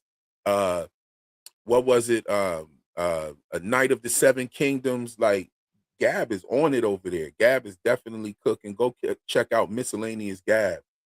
Gab Yeah, has not that also Seven been on some Kingdoms was live dope. streams with Tony and Phil. So, and live streams over here as well. Gab is a fire channel. Go check her out for sure. Okay, what else we got here? I'm looking at this conversation about the talismans. Let me get a one in the chat if you think that they had the talismans during Victor's cycle. Let me get a two in the chat if you think that Victor has indicated that during his cycle they had to hide. Let me get a one in the chat. One's for if you think they did have the talismans. Two's for if you think they had to hide, or if you think that they didn't have the talisman. I'm a one. I'm a 2. I meant to say I'm a 2. I'm sorry. Damn. I'm a 2. I think that the talismans were not there, you know. Here's my thing about it. If they had talismans during Victor's time, who put them in the cave, the little cave thing that boy found him in? Right, who put them there? So that's what her theory is. Her theory is that okay, so when Victor and Tabitha were on the peach truck with Ethan, Victor said that there were three things that the boy in white told him. The first one was get your food. The second one was uh don't forget about the people, keep the memories of the people, do things to keep yourself happy. And he never got a chance to explain what the third rule, the third thing that the boy in white told him to do. I thought that was real dope. I The wonder, third thing it was doesn't, it, always stay strapped. right? That's what I'm saying. It doesn't look like we're gonna Keep get the that gun third on you. answer. Yeah, keep that gun on you. Get that gun, put that in your lunchbox. That was the third thing. Put that gun in your lunchbox. But no, seriously, they never revealed that, and I don't think they will. I don't think the third thing. I don't think Ethan's gonna run to Victor while he's locked up in the post office and say, "Victor, what was that third thing that the boy in white told you?" You know what I'm saying? Like, I don't know if they'll even get to that. It's just another mystery that they threw on us real quick, and I like it because it has us having this dialogue right here that we're having. You Do know what you I'm think that saying? they secured wherever they secured Victor at? You think they put up a talisman when they closed the door? Hey, y'all, I want to say this real quick. Yeah, well, Uh, I hope so. I hope they did. I Because hope they I would. was thinking about what if they don't make it back in I was time. thinking Sophia might start removing talismans, or have old girl start Clara start removing talismans. Yo, Harold, don't spam the chat. Yeah. Don't spam the chat. React to the sneak peek clip. No, we not. I'm not going to throw that out there for people. Like, if you want to go watch that, it did come out from the studio, and I usually do that, but it's the finale. I want to be pleasantly surprised, and I'm sure that there's those who want to be pleasantly surprised as well. But thank you for the engagement, fam. Indeed. Uh, yes, there's a lot due to the 160 word limit. I can't explain here. Okay. Okay.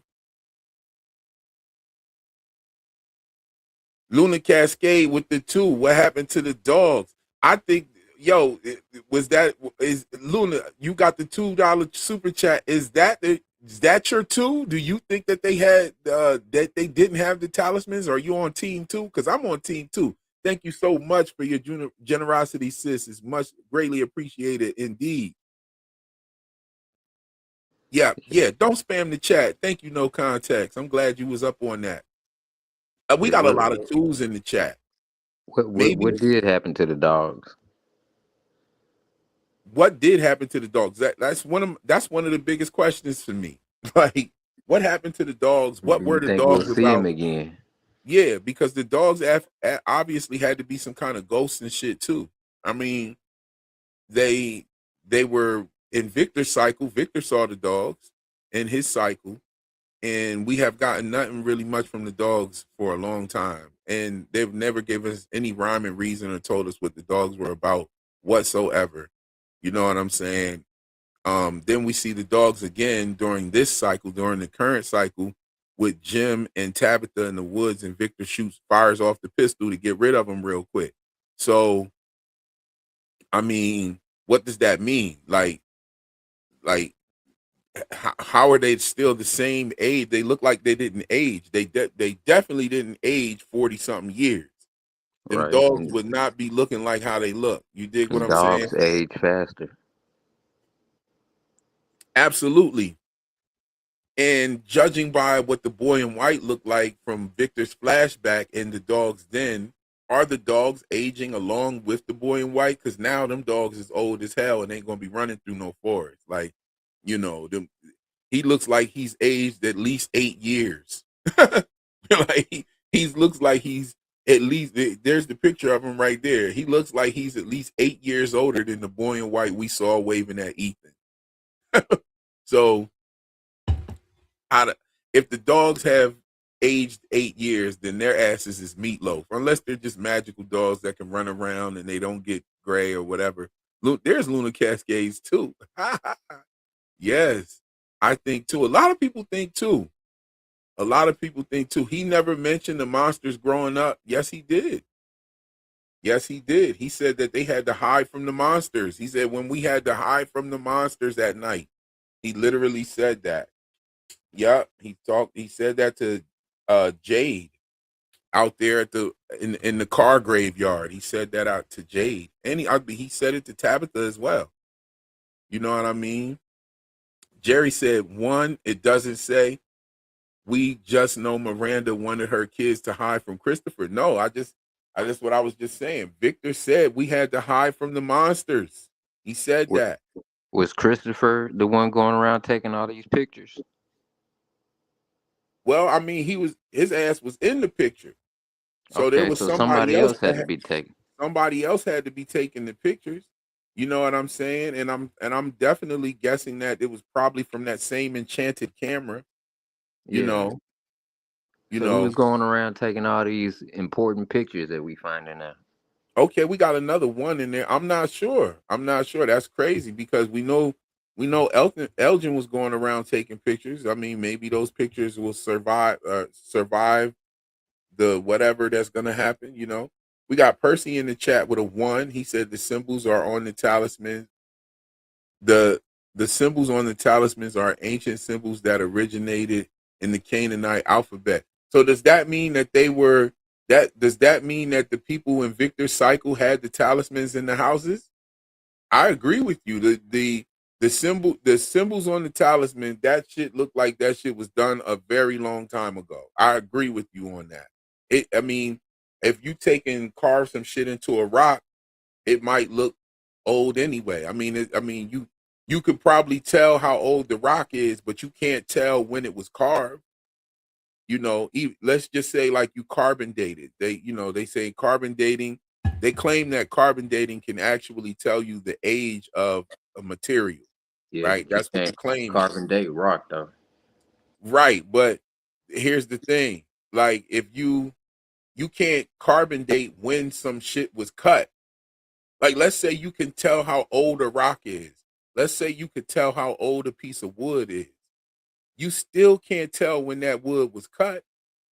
And every indication that we've got about the talismans being that, like, I agree with you about them being arcane and very old and whatnot. I agree. However, that doesn't mean that Victor and them had them. Victor said they had to hide from the monsters. Victor said that they had to hide from the monsters. And just like the talismans being ancient, the monsters are ancient as well. So the monsters, if we're gonna say that the talismans are in every cycle, then we know for sure the monsters are in every cycle. You know what I'm saying? And they said they had to hide from the monsters. You know, I don't know. And if Victor does know about the talismans, and they did have the talismans, and he hid those talismans, he's a piece of shit for that. Because they had to wait until Boyd came through with his family. I thought Boyd found them. Yes, he did. We know he found them, but what they're saying is in Victor's cycle, was there somebody that might have found them and brought them to the town? And I mean, that makes sense because of the cycles. But as I continue to repeat in a lot of my videos, I think the cycles are cycles. However, the cycles are they're differently every time. Like all of the details are not exact. All of the details are not exact. And not only is a cycle from a previous cycle, right? But within that cycle, the cycle repeats over and over. There's so much evidence for that.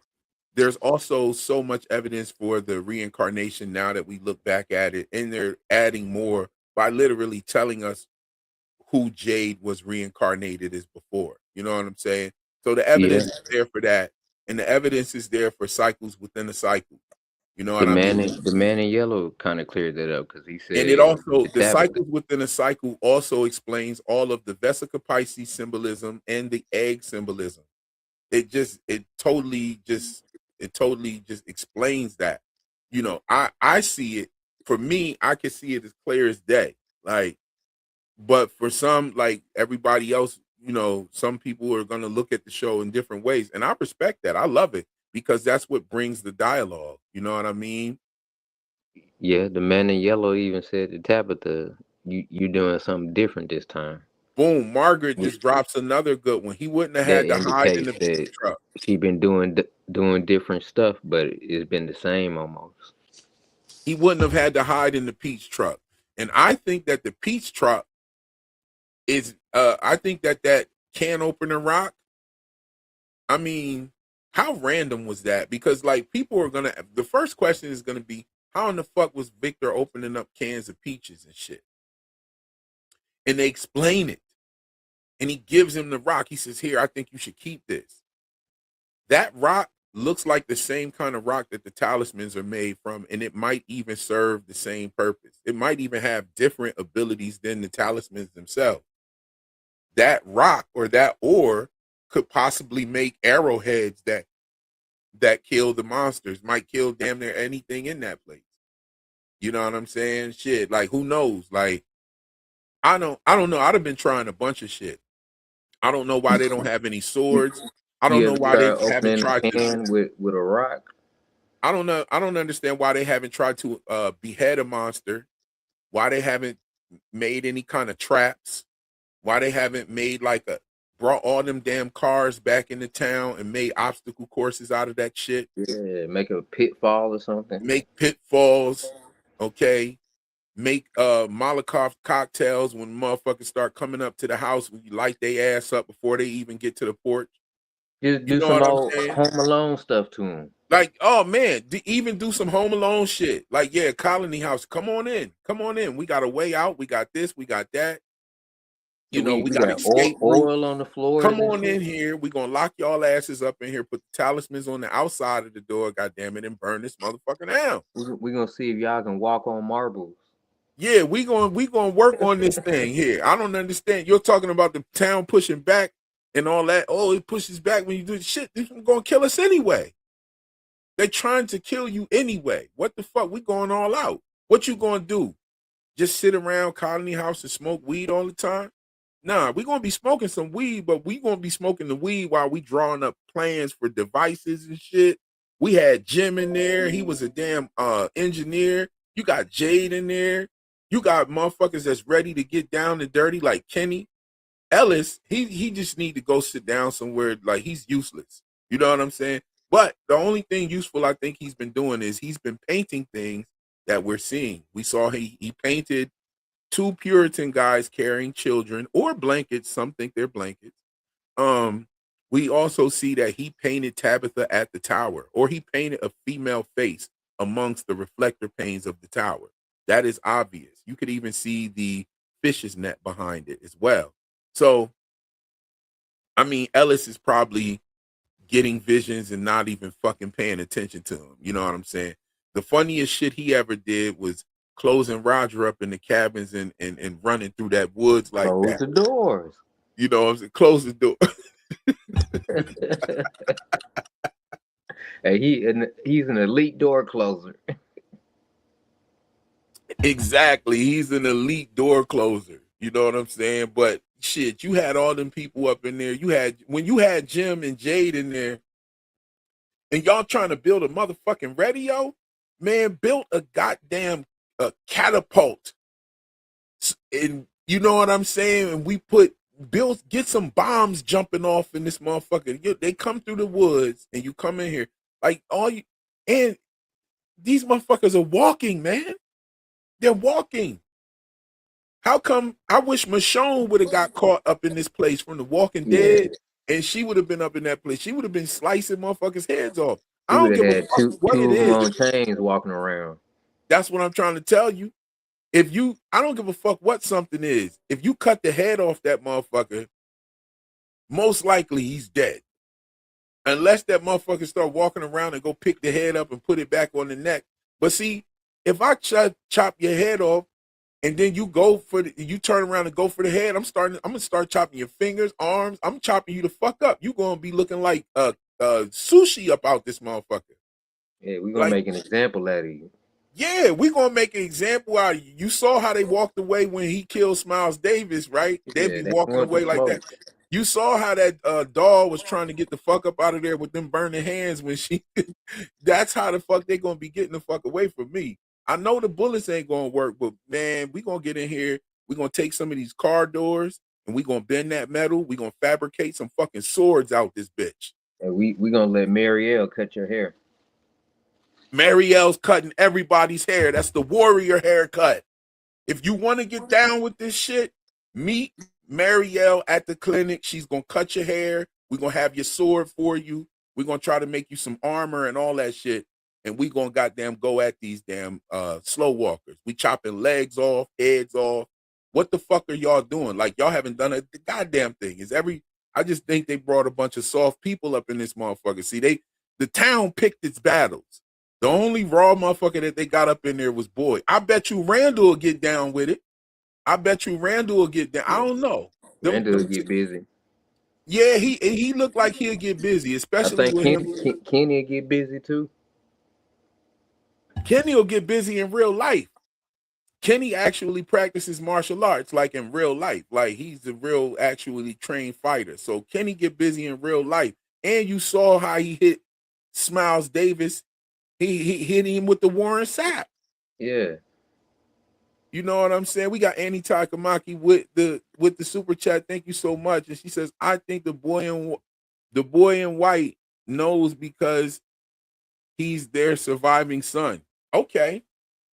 I see that theory floating around that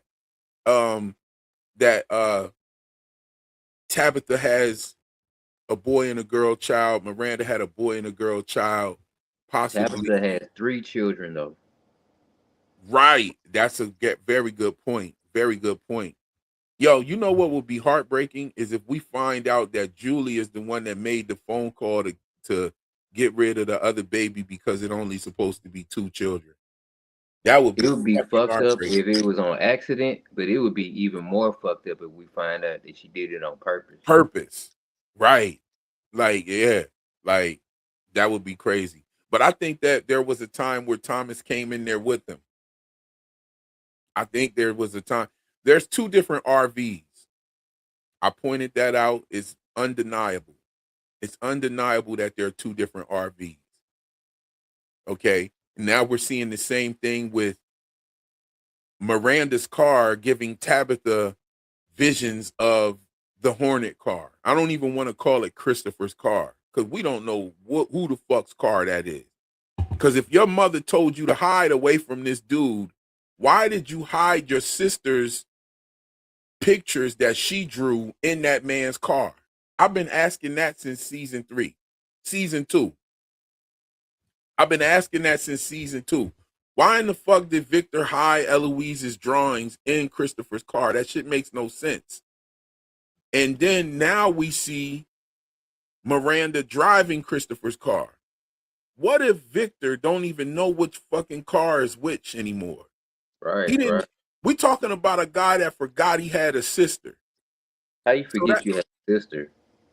How the fuck do you forget you had a sister? You know what I'm saying? Because why even write that in there after the fact? You know what I mean?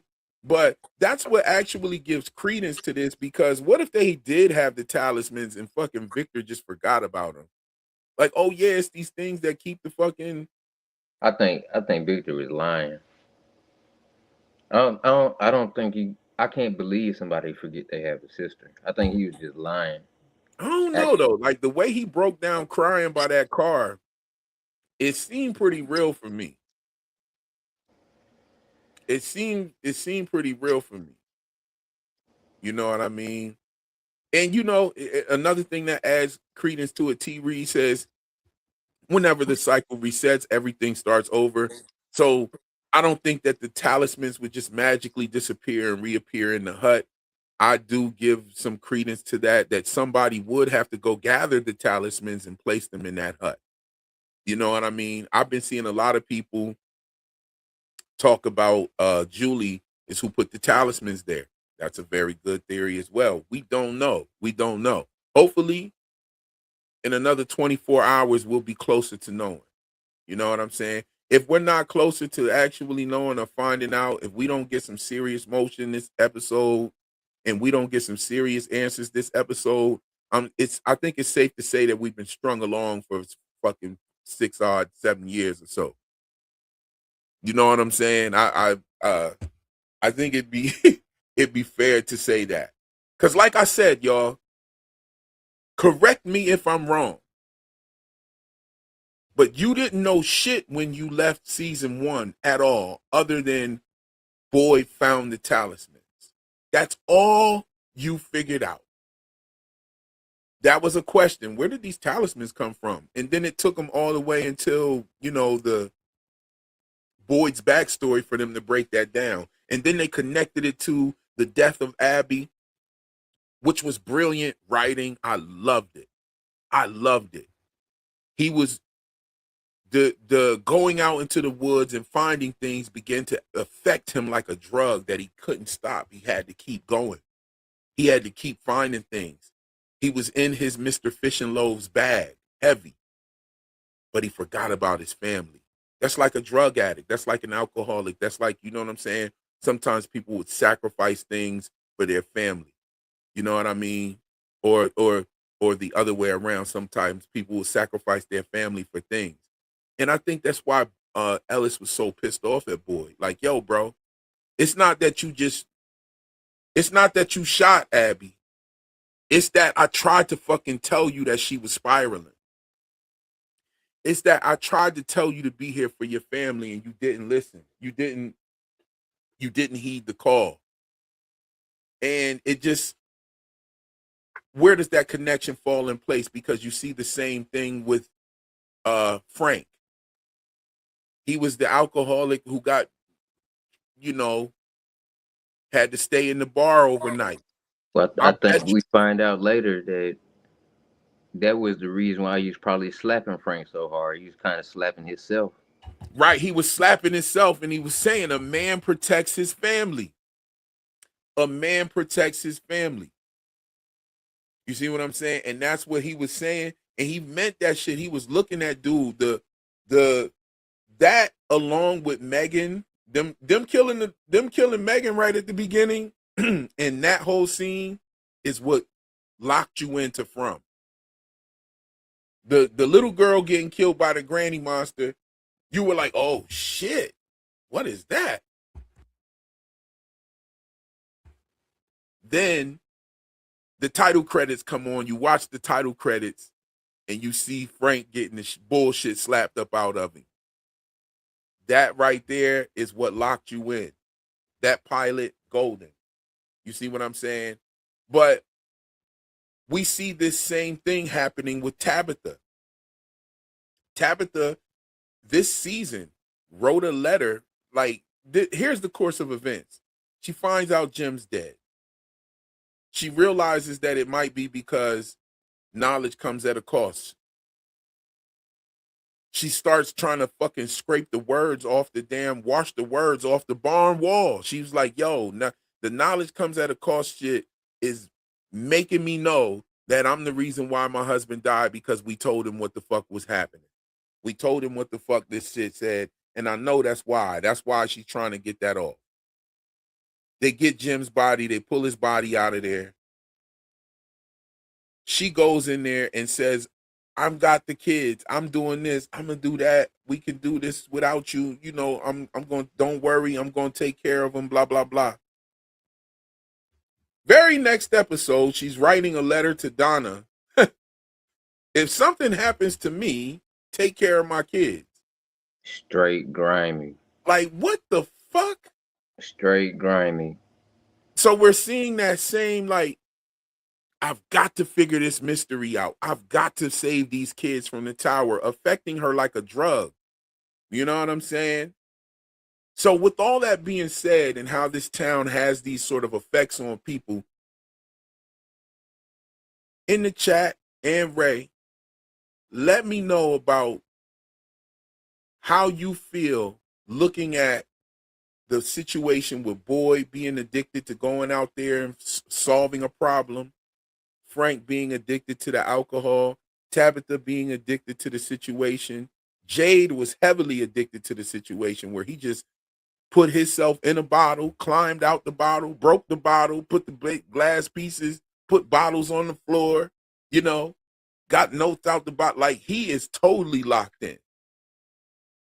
But Jade doesn't have anyone to sacrifice. And that's what Tabitha was saying to him in the barn. And I kind of took it out on Tabitha a little bit. I was like, yo, she was a little bit hard on Jade.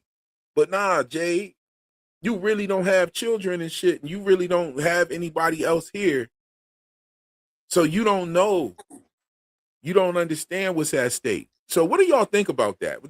That writing dynamic has been there since season 1. And I think that's one of the things that they have held true to. I love that. What do you think, brother? Jay wasn't too concerned about it until he ran out of weed. No. After he ran out of weed, he started drinking the alcohol. I mean, they still got weed. I say maybe rolling papers.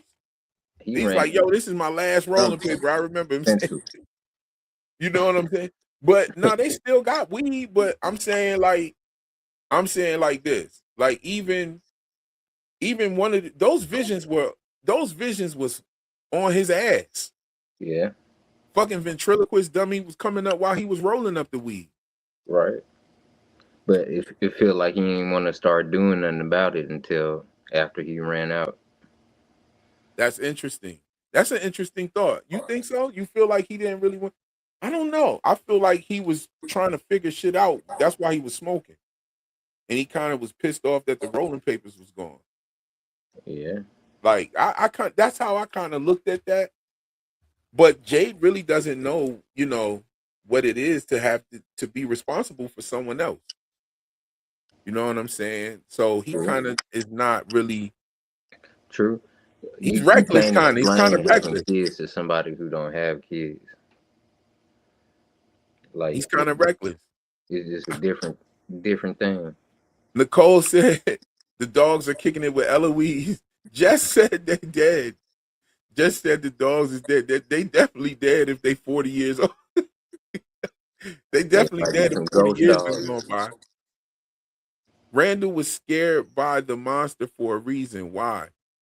Scarred by the monster for a reason. Why? There's something about the 3 that were taken that is important. I know a lot of people think that Marielle is going to die. I think that it's going to be Christy.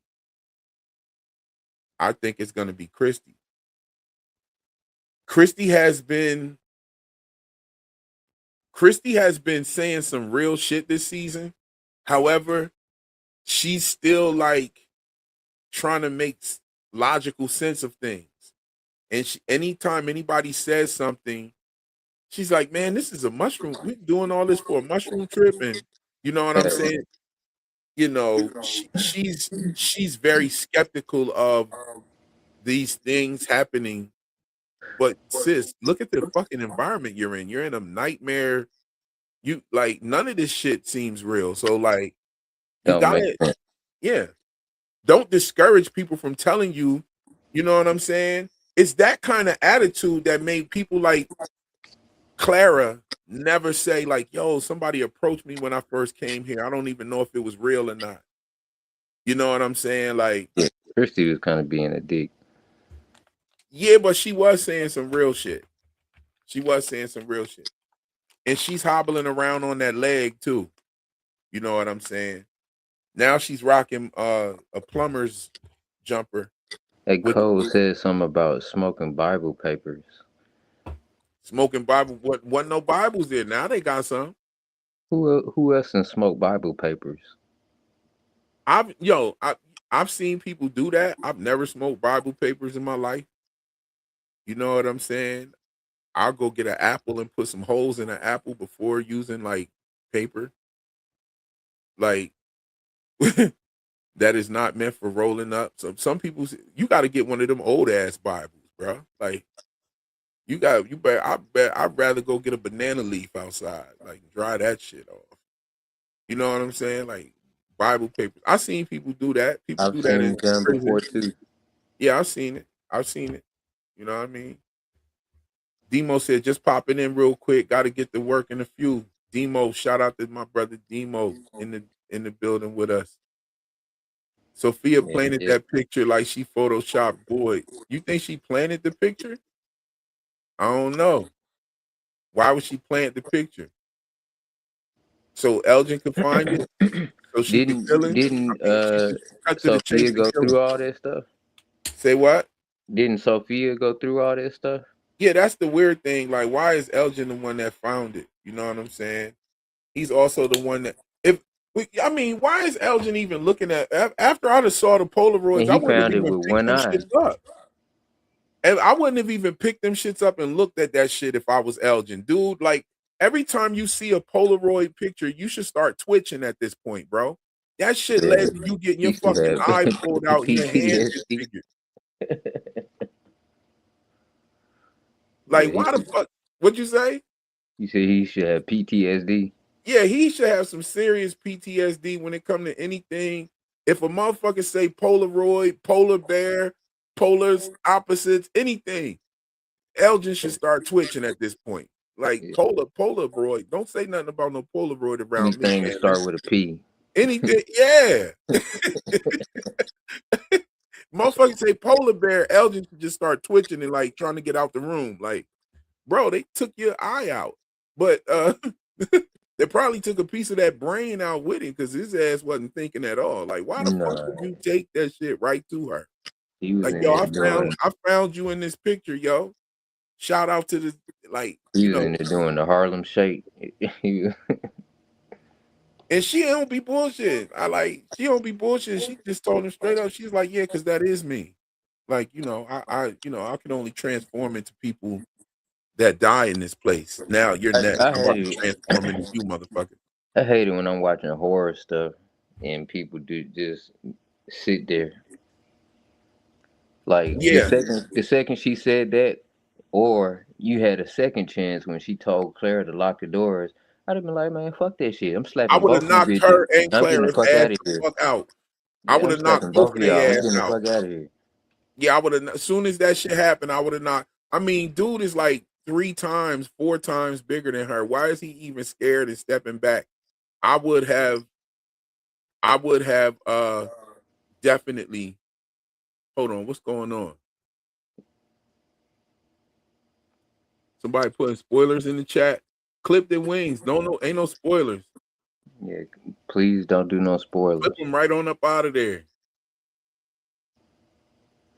We so close. Don't fuck it up. Yeah, I just went ahead and blap. Did it work? Did the sniper rifle hit? You know what I'm saying? Thank you so much, Luna, for telling them. Next time, don't even tell them shit. Don't even say shit. Just clip the wings, bam, Yeah, because motherfuckers on. that also give it away. You know what I mean? That's corny. Okay. TIMR says, I'm telling you, all of this entire town, the monsters, everything is a part of Victor's mind, at least a part of his peaches, the old maid cars, the monsters. Yo, I put that in a video over a year ago, right? I put that in the video. I talked about all of that in a video over a year ago. It just doesn't explain the Civil War soldier. It just doesn't explain the colonial guy or the Puritan guy with the skull. It doesn't explain the tower itself. It doesn't explain the period buildings that we see there. It being in a child's mind. You see what I'm saying? Like Victor's 40 years old. This dude he probably can't read, write, or none of that shit. You know what I'm saying? Like he been in from all his life pretty much. He probably can't read, write, none of that shit. He wasn't reading no books. I don't, and then it doesn't explain why his mother was having these situations. Now, what does explain the cards, what does explain it's very simple explanation for inside of the peach truck where you see he's got the bordered peach. That's just like his bedroom. He could have subconsciously did that. What does explain the monsters mirroring the old maid cards?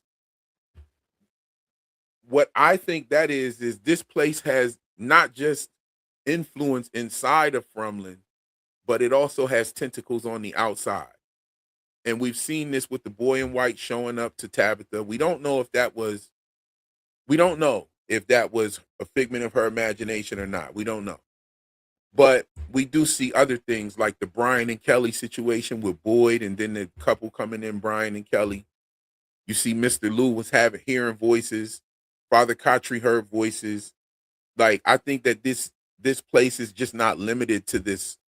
The powers that be are not just limited to this place that we see them trapped in. They obviously are pulling people from the outside. And so how would they do that if they didn't have any influence on the outside? And so I think that kind of explains like a lot of the remnants that we see. I look at the old maid cards as somewhat of a remnant. You know what I mean? That's something that was brought to me last season by Debbie Ebby Bo Bebby, and I put that in my one of my finale videos for season 3. But I definitely peeped that. I definitely peeped that. There's a lot of stuff in Victor's house. There. You know what I mean? I'm just mad that we haven't gotten anything about LOEs. You know, it just makes it almost like they're gonna have to do like a whole season about it next season in the finale season, which is gonna be kind of convoluted when there's all these other mysteries that they have to give us the answers to. I want 80% of the answers, y'all. Oh yeah, the percentages. I want 80% of the answers. I'm cool with not getting 20% of the answers because we need some stuff to interact and talk about when the show's over with. Like, we do still need some stuff to just make videos and talk and just, community shit, right? We need that, right? But I started at 80, but I I want told you I dropped down to 75. Just I don't want to be disappointed, man. Like I'm gonna tell I you, I really need don't want to be 40% of the disappointed. next episode. I need to know 40% of what's going on. So we This just talking next about next episode. episode. Yeah, the next episode got to be like a serious dump of information. Ooh, 40. And I That's a don't see lot. that happening. I just don't see it happening. So I think That's a lot in one episode. I'm gonna say ooh 30. Give me 30, and then spread the rest 30%. out. Oh, for Yes, this episode. and then Okay, spread spread the the rest rest out. out for the finale season. Okay, final Yeah, season. Okay, that's reasonable. I can go with that. I can go with that. I we, wouldn't we be do need something, but it looks wouldn't be like too bad. are we gonna talk about the trailer? Say what? Are we going to talk about the trailer? No, no. I'm not even fucking with the trailer. Okay, I'm not gonna discuss it then, but I'm just gonna say it looks like from the trailer we gonna get something. Oh, is he That's back? all. I thought I zapped him. She said, What's up? please. Oh, she must have said that after I zapped him. Okay. If you was Jade or Tab, would you search for the graves of your previous selves? I would just out of curiosity, but that's creepy when you think about it. What if they have bones? It What if the is bones? creepy. Oh, damn! I didn't even highlight the comment. I was reading Jess's comment. If you were Jade and Tab, would you search for the graves of your previous selves? Uh, I don't know. I mean, at this point, like, what the fuck does that even look like? We already know where Miranda's grave is. So Tabitha, all she's got to do is just ask Victor. Then you have Jade. Jade is Christopher, and we don't know if he was even buried, because if like the people didn't give a shit about Christopher, they're not gonna bury him after they kill him. They might just throw his ass in the woods some goddamn where. You know what I'm saying? Don't nobody go in there nowhere. I might So, do it if that's the way to get out. I probably would do it. We got Marvin Sapp symbolism before GTA 6. Woo, woo, woo, Oh woo. yeah, Yo, have that's y'all seen GTA all the 6. stores saying that they're not gonna sell GTA 6? Yeah, I appreciate that shit. I do too. That's why I think I'm gonna be selling like physical copies of all my shit. Yeah, physical's the way to go. We need to own stuff.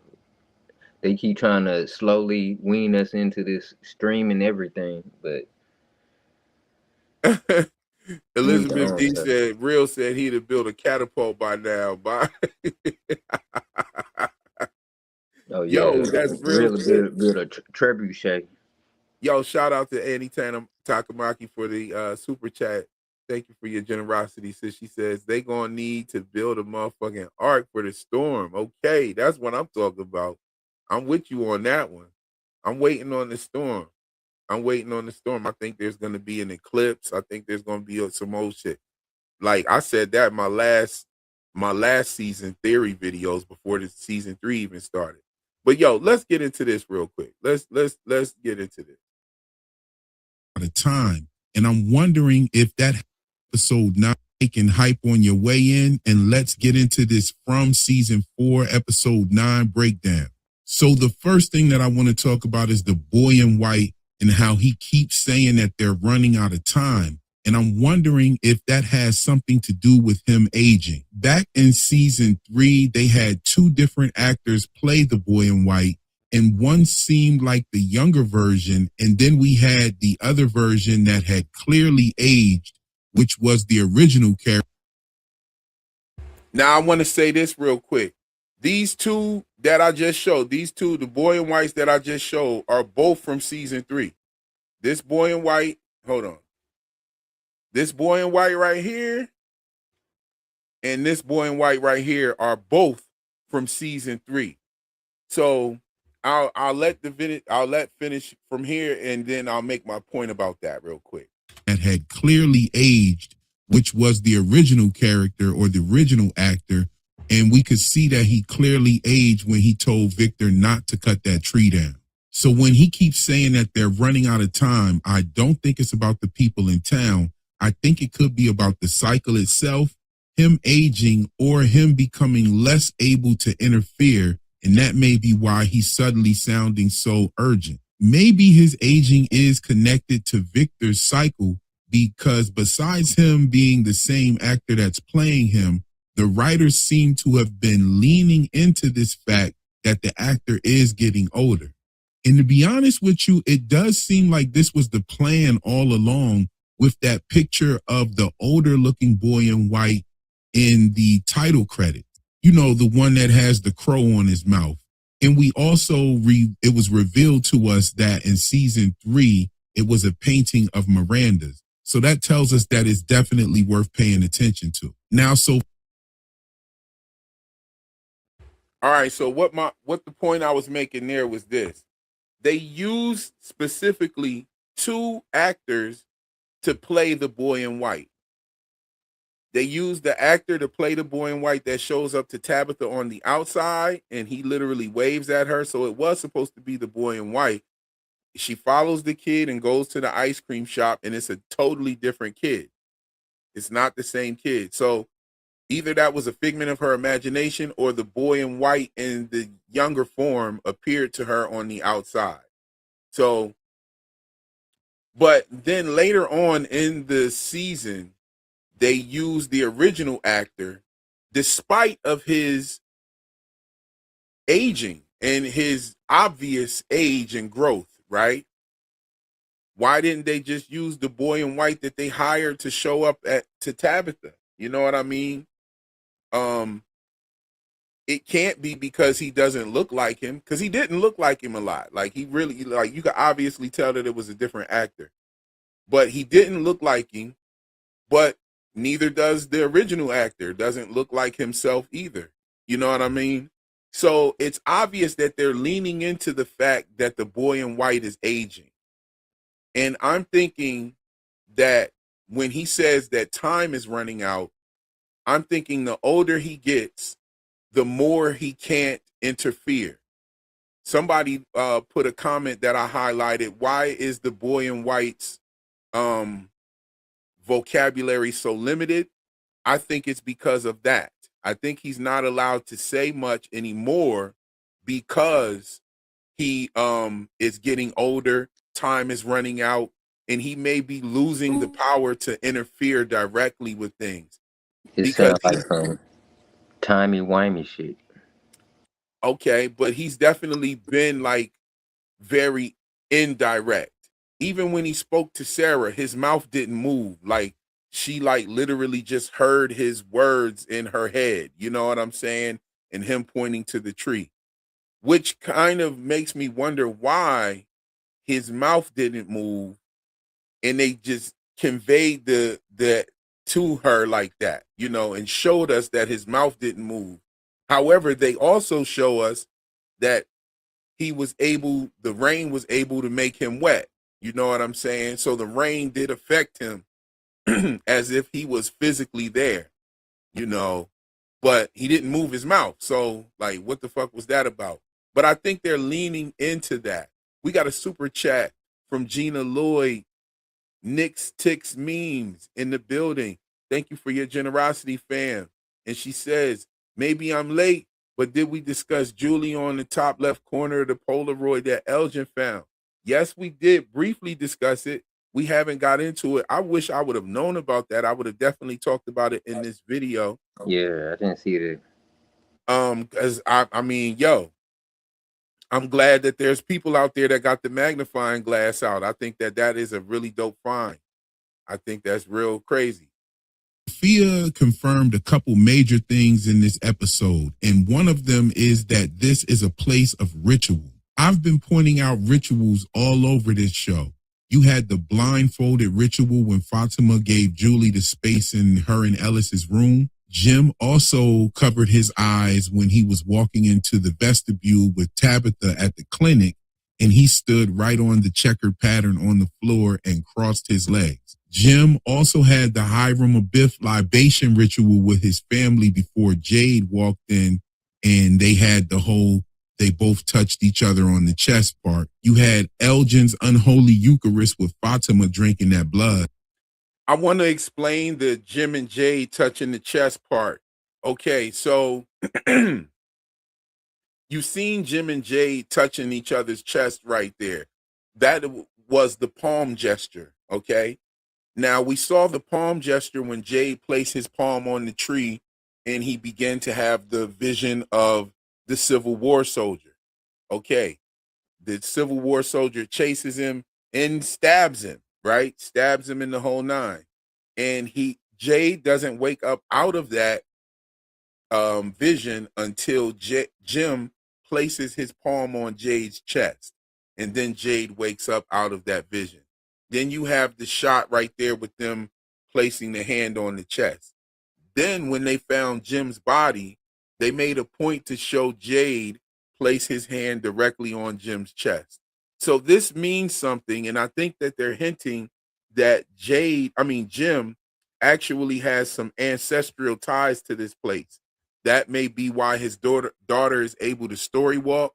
That may be why he is actually showed up. I'm kind of thinking that was really Jim now that showed up to Ethan for some reason. I don't know why that's been like itching at me a little bit, but we'll carry on with the video.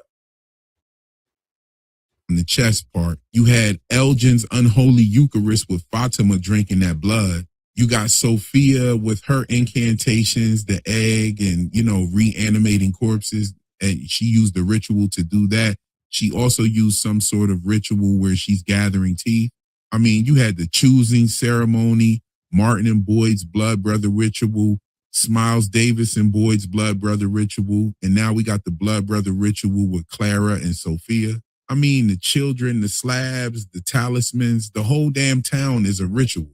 Or at least it runs on rituals and it runs on repetition, sacrifice, deals, symbols, offerings, memory. These are the type of things that this town seems to be running off of. And speaking of Sophia, this episode gave us some very important rules about her. When the man in yellow changes, it looks like the transformation actually is painful. And that indicates that Sophia can take damage. I mean, she has the broken forearm, the knife drew blood from her hand, the glass drew blood from her when she was putting the blood in Henry's drink.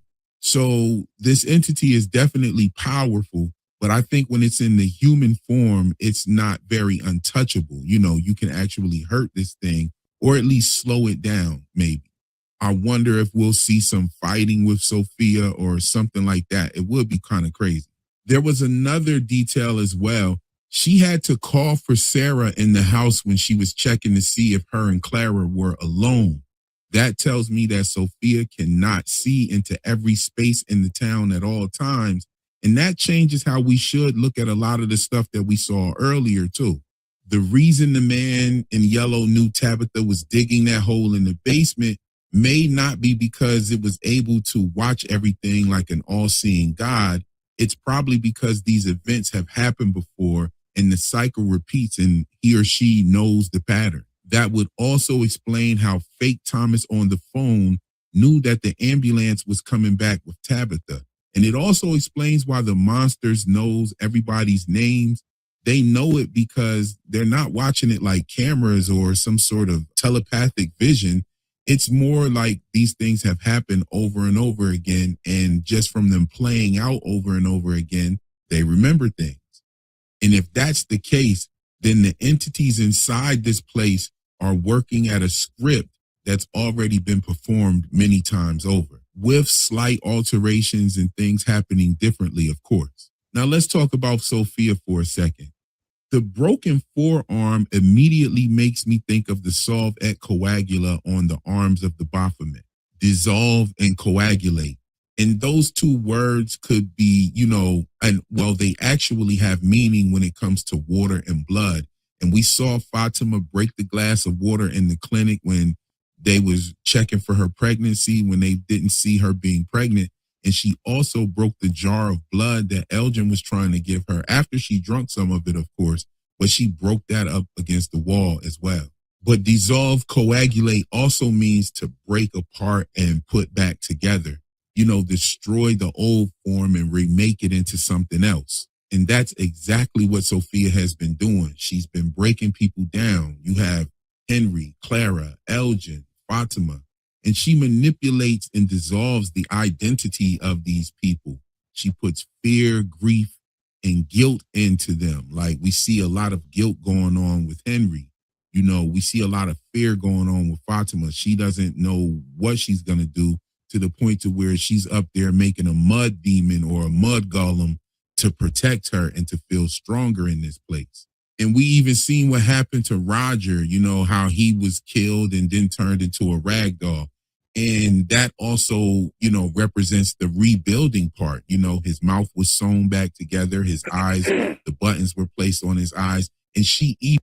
And yo, the solve et coagula situation with the Baphomet definitely tracks out, especially when we see her doing the blood rituals, right? We see her putting the blood in the spirits, which when she put the blood inside of Henry's drink, okay, that's the blood in the spirits. And she broke her forearm. And the Baphomet is where we find the solve et coagula tattoos or markings on the Baphomet, right on the forearms. And Sophia, being the Greek word for wisdom, can be translated or decoded with the Atbash cipher in Hebrew letters. And you get from Sophia, if you take her name backwards, you get Baphomet. With you get Baphomet backwards as well.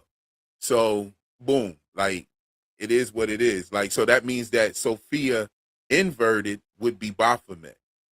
And just her breaking her forearm, I thought was very interesting. Another thing is every time they show the transformation, they turn the camera upside down for the as above, so below with the solve et coagula hands performing the as above, so below gesture. And you also have Sophia, you know, being the man in yellow, but also the female You know, the Baphomet had male and female sex organs. So there you have it. I mean, that connection definitely rings true. You know what I'm saying? Even reanimates him. So, you know, she turns him into an instrument and she manipulates the people by dissolving and coagulating them, pretty much breaking them down and putting them back together for a different purpose. And no matter how you look at that, that is definitely alchemy and ritual transformation. And Sophia actually tells Elgin that she can only transform into people who have died in this place. And that's a huge confirmation. That means that the man in yellow was not just some random demon form that she chose to put on or it chose to put on. He probably was actually someone who came to this town, lived there, died there, and now Sophia or this entity can wear his body. I'm going to keep it a beanbag, though. I still want a name for this guy.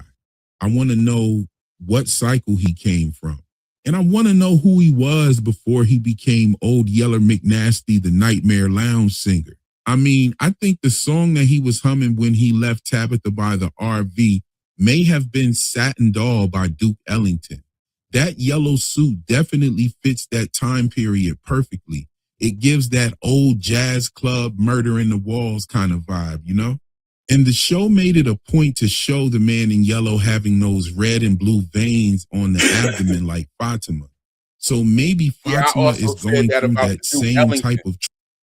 I also said that about the Duke Ellington. That was in my notes from the episode 8. And yeah, he was. I went back and listened to it several times. He was humming Satin Doll. Transformation. And I just want to point out that Fatima was going through that transformation before she got the man in yellow's blood in her. But maybe that was just to speed it up or to speed up what was going on with her. Maybe if there's another cycle, whatever transformation that Fatima's going through, she becomes the next Sophia type figure or a vessel that this place can wear later. And moving right along, I definitely got to talk about Donna. I definitely think that she knows more than what she's saying, especially now that she's been dead and came back. I wonder what she saw, what she knows, because she seems to be pretty tight-lipped about things all the time. I mean, the food shortage, the voice on the radio, the monster, she's the one that told him to burn the body. She never really wants to disclose things that she knows or information that she finds out. I don't know why. I think it might be because she's trying to protect people, because she may know that shit messes up when you learn things, or I don't know. But that's right. Bro had on a zoot suit. You know what I'm saying? But Donna definitely knows something. This episode had Boyd cut her off mid-sentence, and then she snapped right back with a sharp eye. The wonderful, beautiful Choco Beauty is in the building with us rocking. You know what I'm saying? She's rocking, came just while we were going over the latest video. Just adding my thoughts on there. Yo, and here's another comment right here. D Carbs, what's going on? The town is like the movie Vivarium. It really is very similar. I remember seeing Vivarium for the first time during season 2. I saw Vivarium during season 2 of From, and I just thought that movie was hilarious. It was so funny too. I love that movie. The movie's a great movie. I know, and that felt intentional from a writer's standpoint to me. It just felt like a little flash of something under the surface. Did y'all catch that when Donna said, I know? You know what I'm saying? Oh, wow. Annie Takamaki with the super chat. And she says, like Full Metal Alchemist, brothers revive their mom with a transmutation circle, but one brother loses his body and the mom comes back a monster. Woo! Yo, and you know what? I definitely can see an appreciation for anime in this show. And they have homunculus and stuff like that in there, which is a they have form the of a golem. Yes, yes. Oh yeah, Christine Jellybean. The show Teacup is also similar, especially with that very first episode of Teacup. They even have some of the same music. Um, Another good show was Dark Matter. Dark Matter had a lot of the same music from as well. I thought that was very interesting. Um, Dark Matter is a great show. It's not like From as far as like the theme or anything, but it's another great show that you should definitely check out. One thing about it is it all definitely has the same symbolism, the egg symbolism, all of it. It's all through there. Yeah, it's definitely all through there, and that's been happening throughout Hollywood for a long time.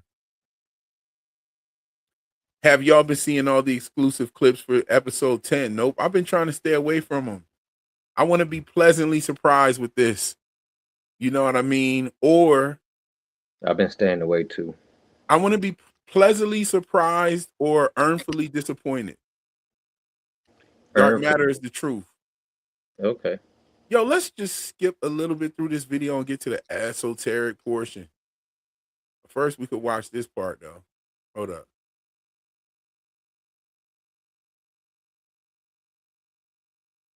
The longest. But Elgin is the one who tells Jewel and Julie was wearing the heart's feather dream hostage so that Smiles, the black feather with the white spot all the way back around. Think about that. And look, y'all, I just got to keep it a beanbag.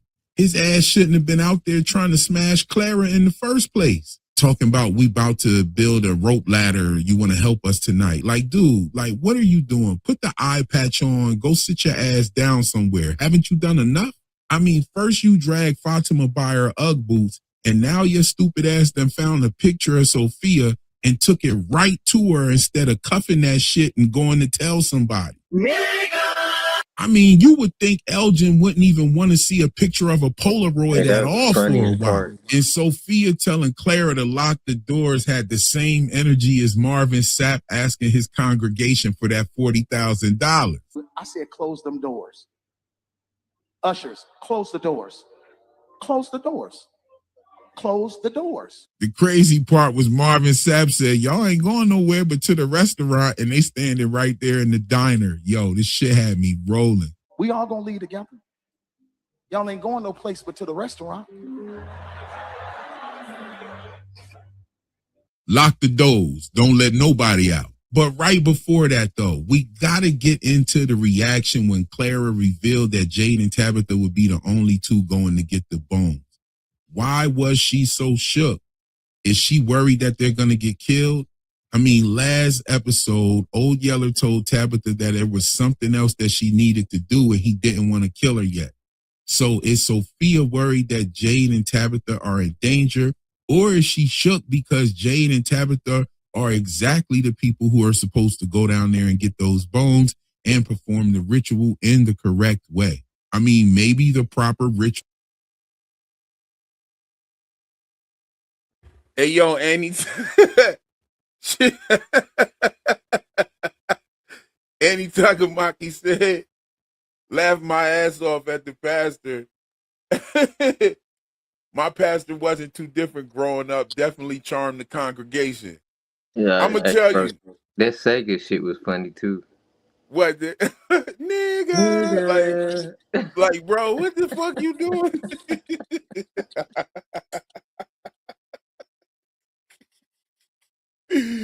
But yo, I'm gonna keep it real with you. I used to go to church with my grandmother. My paternal grandmother used to take me to church. And I moved. You know what I'm saying? I moved when I was 10 years old. I moved down south. So I grew up down south, became a grown man down south. I go back up to visit my grandma. She said, let's go to church. I go to church. They got the ATM machine at the door. Then when you come in the door, they had an ATM machine. Then you walk up the steps and go around like you about to go, you know, to the main spot. They got another ATM in the machine. I'm like, what the fuck? Then we had like dinner at the church. They had an ATM machine down in the basement where we was eating at. I was like, man, get the fuck out of here. They say they coming on some Malcolm X shit. By any means necessary, you gonna get them dollars up out that wallet. And bro told the bro said, ushers, close the doors. Close the doors. Close the doors. What the fuck's wrong with you? I said close the door. Like, yo, that you know what I'm saying? Like, and that was Sophia's whole vibe too. Like, yo, Clara, lock the door. I said lock the door. You know what I'm saying? Like, yo, requires them. Maybe Tabitha's right about the markings on the talisman. Maybe the show is setting up the idea that Jade and Tabitha are not the only remembering the past. They are being pulled right back into their original roles. Maybe we might see the different forms of magic that are used in this place to combat the monsters. Yo, I'm gonna say, I gotta talk my shit real quick, yo. It was a lot that I didn't like about this episode. I mean, it was almost like they just dropped some information in there and just kind of had Sophia just telling us shit. You know what I'm saying? This place is a place of ritual. I can only transform into people that have died here. Like, it was just like information dumping, and the episode was going fast as hell. Like, what is Sarah out there doing with the fucking radio? What the fuck was Patty doing out there with her face like that?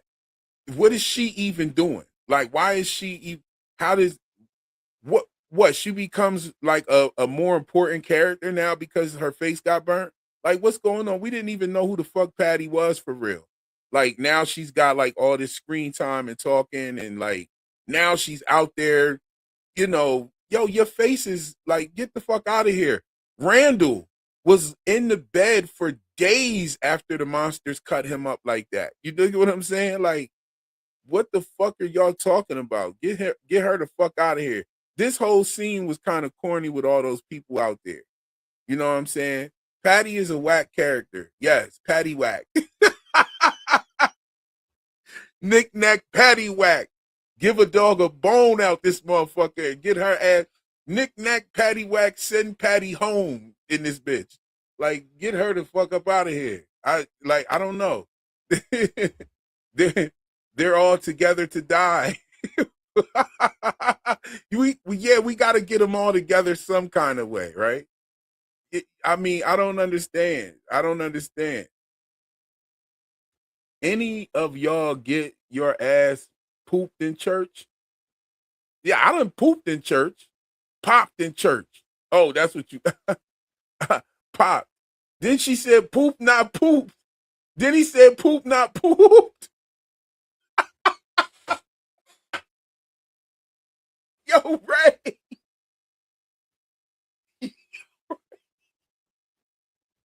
Where you at, Ray? Percy got it. Damn, Ray, when you might want to go out and come back, bro. You sound like you in a 1980s McDonald's drive-through out this motherfucker, bro. I'm gonna leave and come back. Yeah, leave and come back, bro.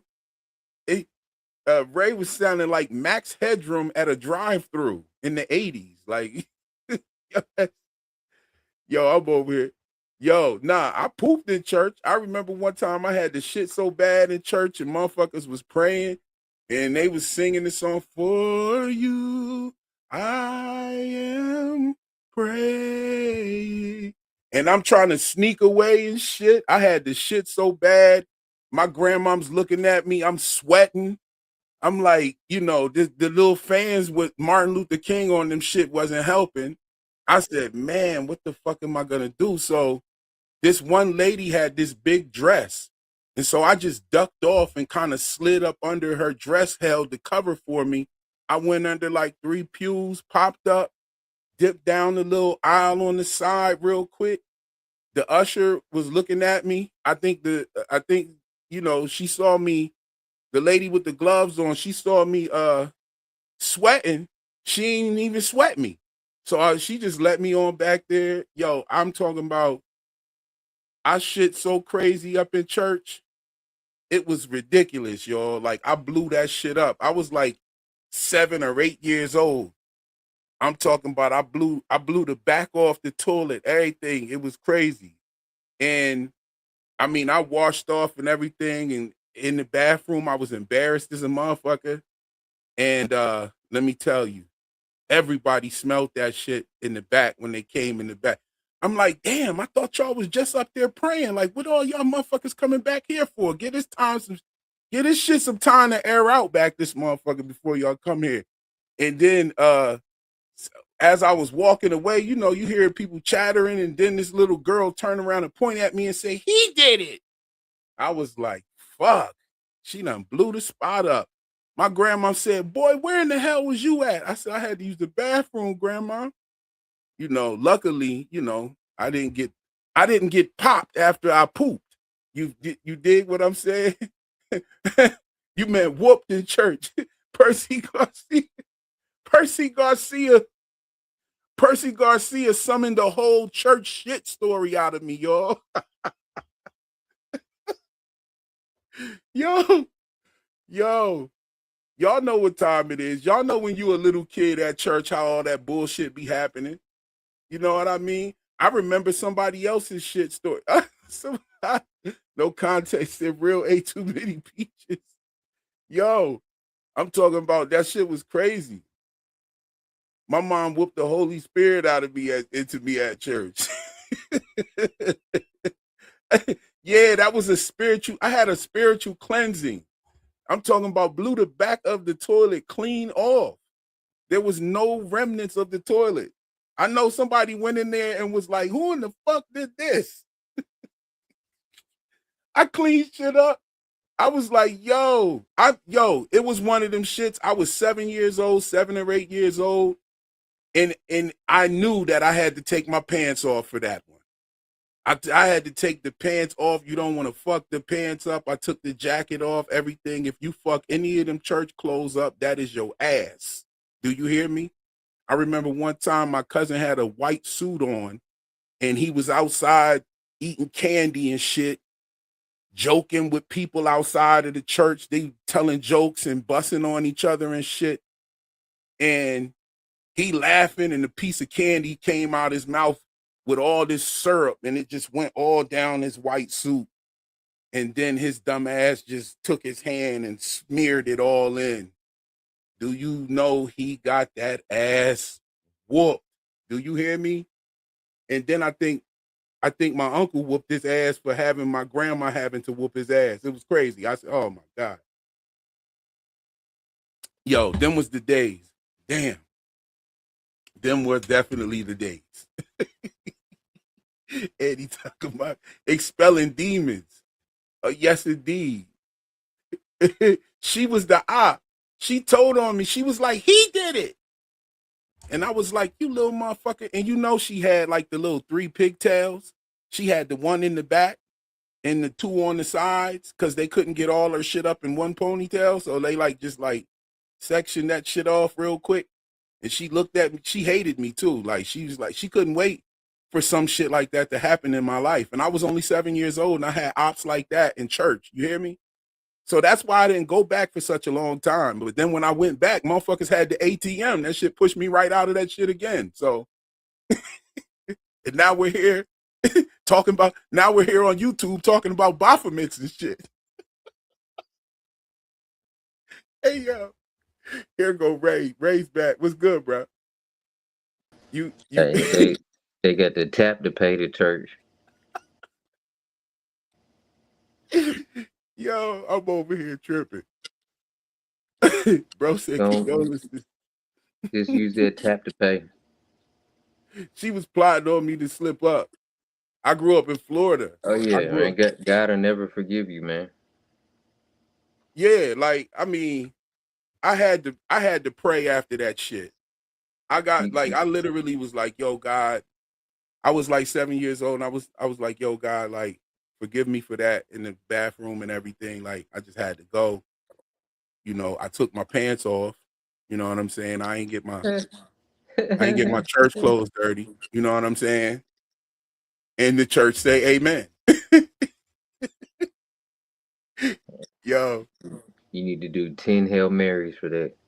Yeah, that shit was crazy. That shit was a classic story. My cousin got a shit story on at church too, but his shit story was a lot worse than mine. Like, I'm not even gonna tell his shit story. That's for him to tell.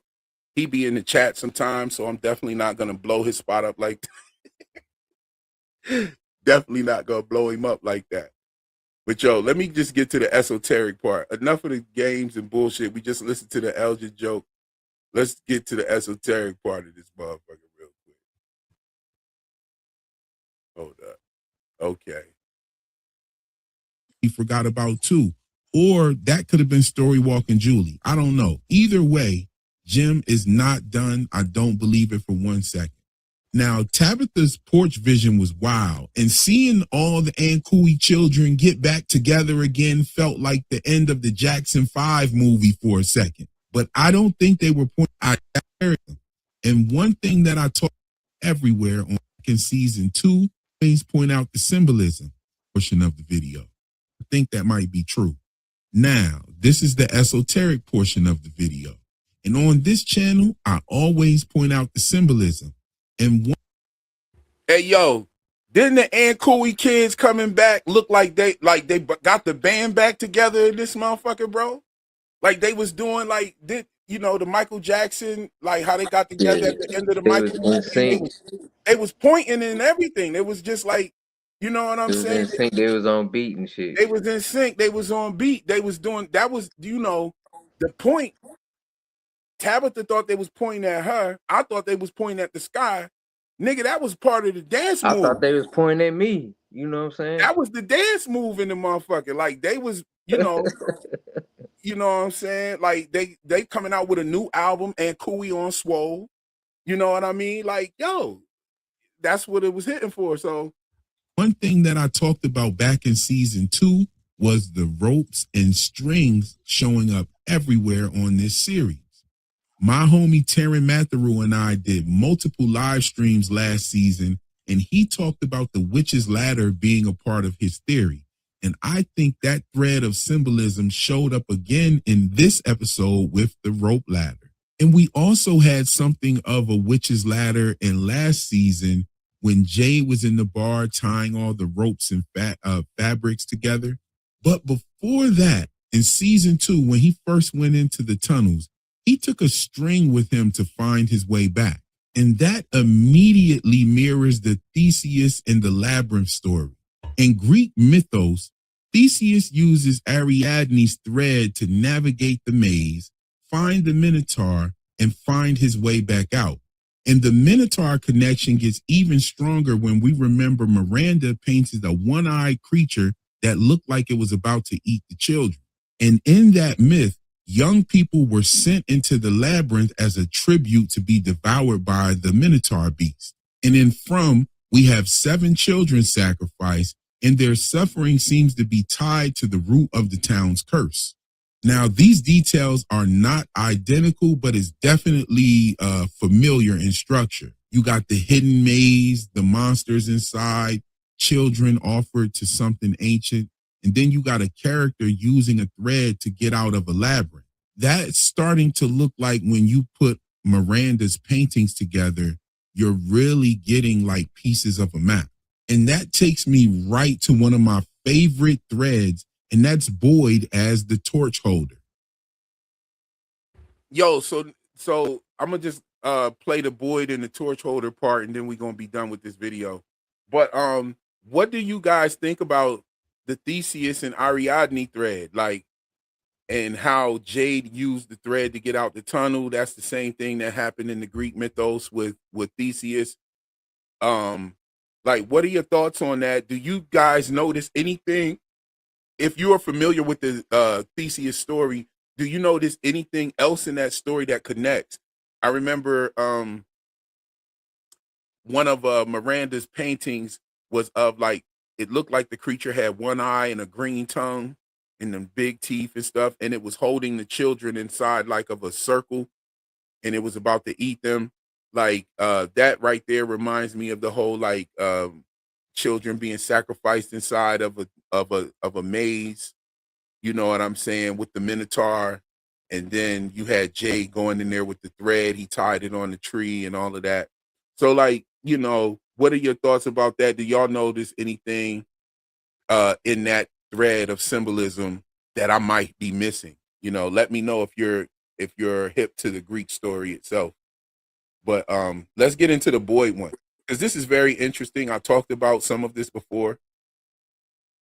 And we got to talk about this in the episode before the finale for sure.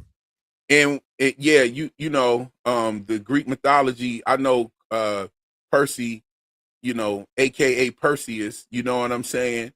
Definitely has been studying the Greek mythology and noticing things and applying them to the show. But this thread is my favorite thread because I think that it's actually a part of my theory thread, you know, and I'll just give this disclaimer. I haven't seen any spoilers. I haven't seen any screeners or anything for the show at all. Like, I'm watching this with you. You know what I'm saying? I'm paying for my MGM subscription, and I make videos about the shit that take days to come out after the episode airs. So I haven't seen shit. Now, I just want to say this. Well, I'll just let the video do the talking. Because Boyd is the one carrying fire at the end of every season so far, and I wonder if they're going to do it this season as well. Season 1, he had the lighter in the well. Season 2, he had the torch. Season 3, he had the lantern. So I wonder if the finale is going to continue this thread of symbolism. Will Boyd carry the fire again? Will he carry the flame, the torch, the lantern, or even something bigger? Will he cause a fire? What is going to happen? And all of this connects to his son being named Ellis, as in Ellis Island. The Statue of Liberty sits right there in that same symbolic zone. And now Sophia coming back to town is definitely adding another layer to that with her whole Baphomet symbolism. Now, I want to stop it right there to say this real quick. Okay, so Ellis Island, Liberty Island, and Battery Park all used to be owned, or not owned, but all used to be occupied by the Lenape tribe and was later said to have been sold to the Dutch, which is kind of perplexing, being that a people that didn't have a concept of land ownership, selling land doesn't make sense, right? So anyway, the Dutch ended up with this area of New York, and it began to be a major port for them to bring children. And a lot of these children disappeared. And they even have an island over there that is called the Island of Tears, where a lot of the children were sick. They died there. Some of them just went missing and they just disappeared. Some were not permitted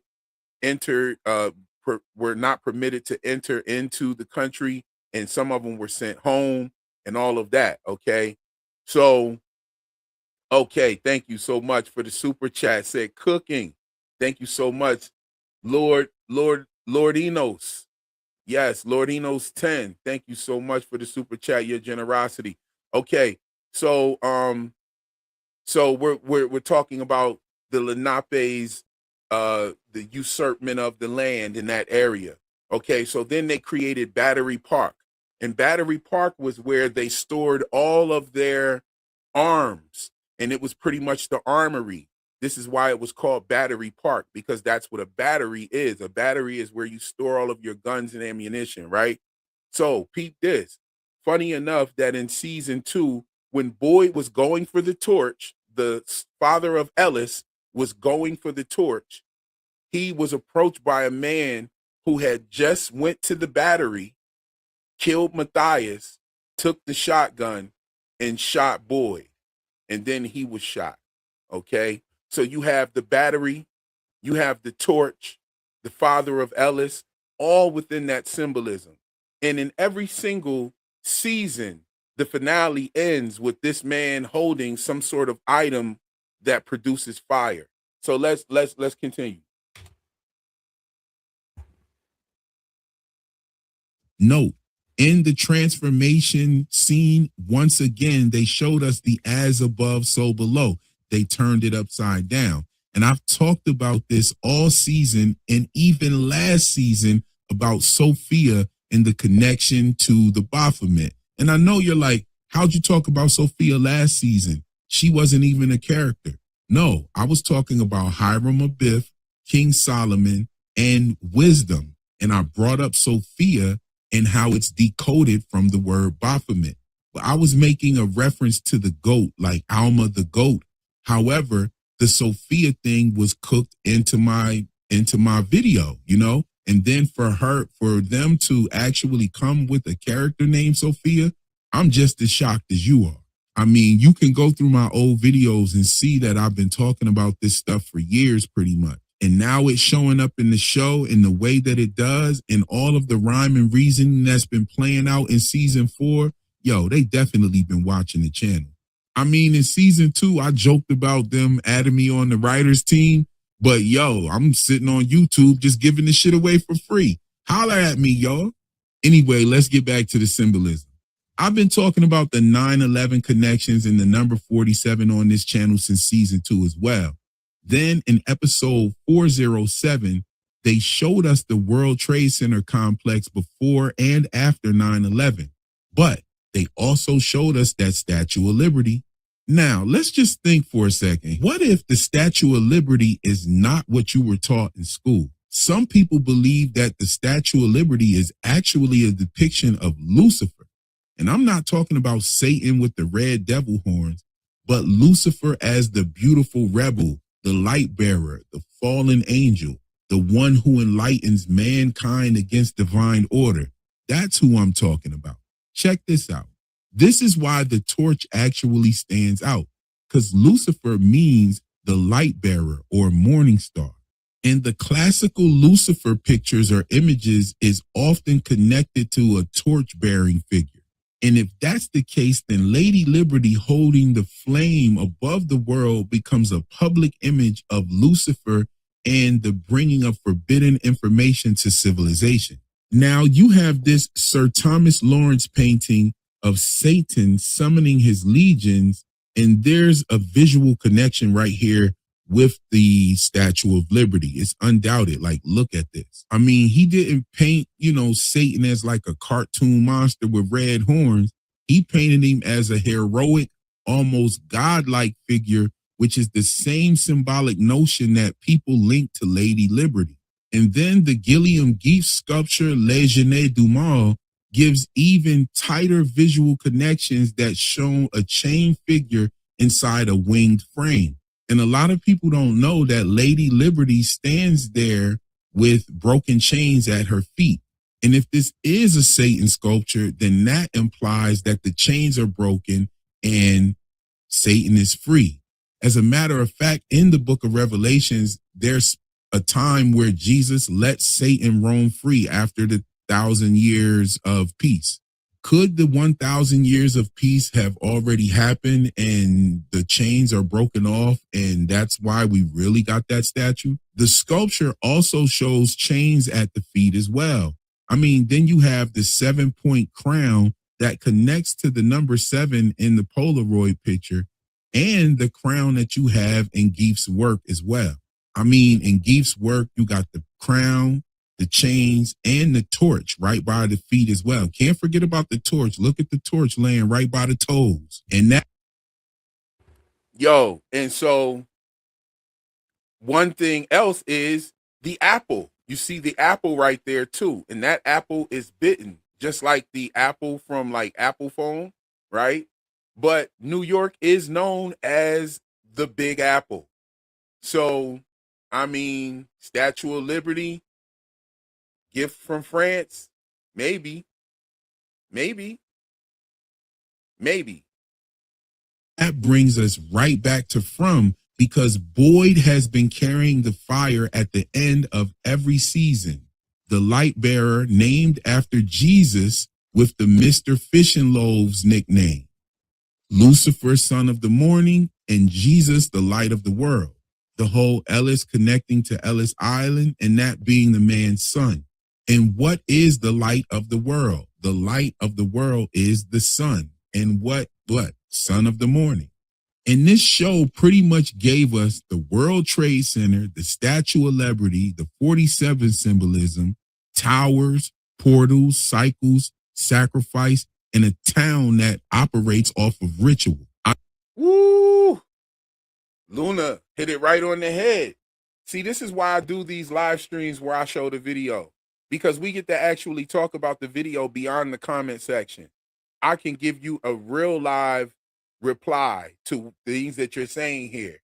And just this connection coming together, you might not even see it on the first go round. Most likely, if you're here at the live stream, you probably did watch the video. However, you probably are just missing certain nuances that I just probably feel like I didn't make clear enough, and then able to just add on as well. In season 1, Father Khatri said they may be living and creating the book of Revelations, which was actually book 74. He said we're creating the 74th book of the Bible. Okay, so I think that was really fire in the way that they've put these together. Let me know right now. We got 113 people up in here. I want at least 50 votes, yo. Let me see a 1 in the chat if you think that Boyd is going to be holding an item of fire at the end of this finale here, just like he did in every season before. Do you think that I just caught something that they didn't intentionally do? Or do you think that this is a thread of symbolism that I have spotted and have been accurate about? I think you're right, man. Because they like repetition. Okay? Nah.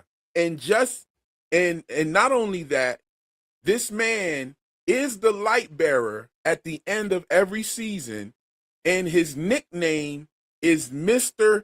Fish and Loaves. That is a direct reference to Jesus. All of the Vesica Pisces symbolism, his son being named Ellis, as in Ellis Island. You also have the torch that he bears. I mean, they could have had him with his lighter again at the end. But no, dude had a torch, and he lit that torch with the previous fire item that he had in season 1. So, yo, I don't know. That's what I want to see there. I want to see some 1s if you think it is. If you don't think so, put a 2 in the chat. I don't mind. I love it. Now, I must say this. If they don't continue with this thread of symbolism, hopefully they switch up to something that correlates, right? Something that we can point out that shows the continuation of the actual nuance itself.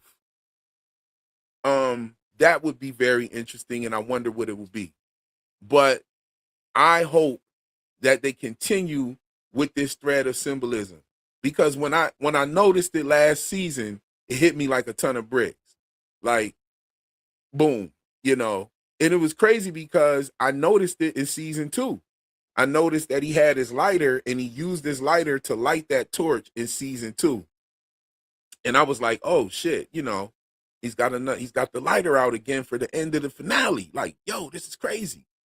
I didn't say anything about it because it really didn't like dawn on me. You dig? Like, but when he had the lantern in season 3, he busts out with the lantern going down the cave to see where the kimono lady went.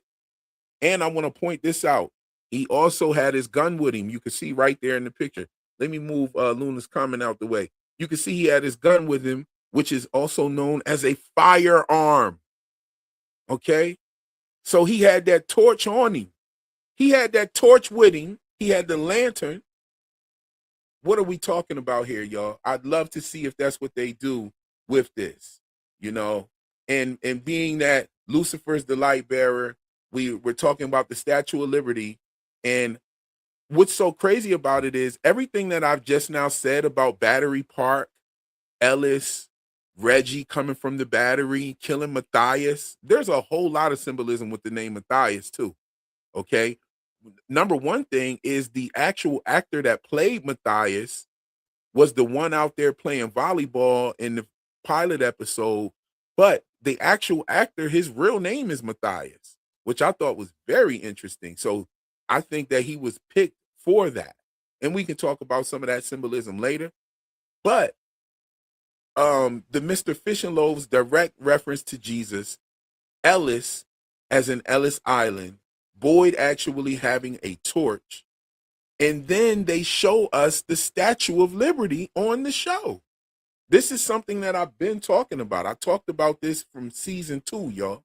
After season 2 was over, I was going nuts talking about this stuff. Also talking about the freedmen, the all of the symbolism behind the Civil War soldier and what that could mean. I broke it down about sundown towns. This place is like a sundown town where you better have your ass in the house at dark.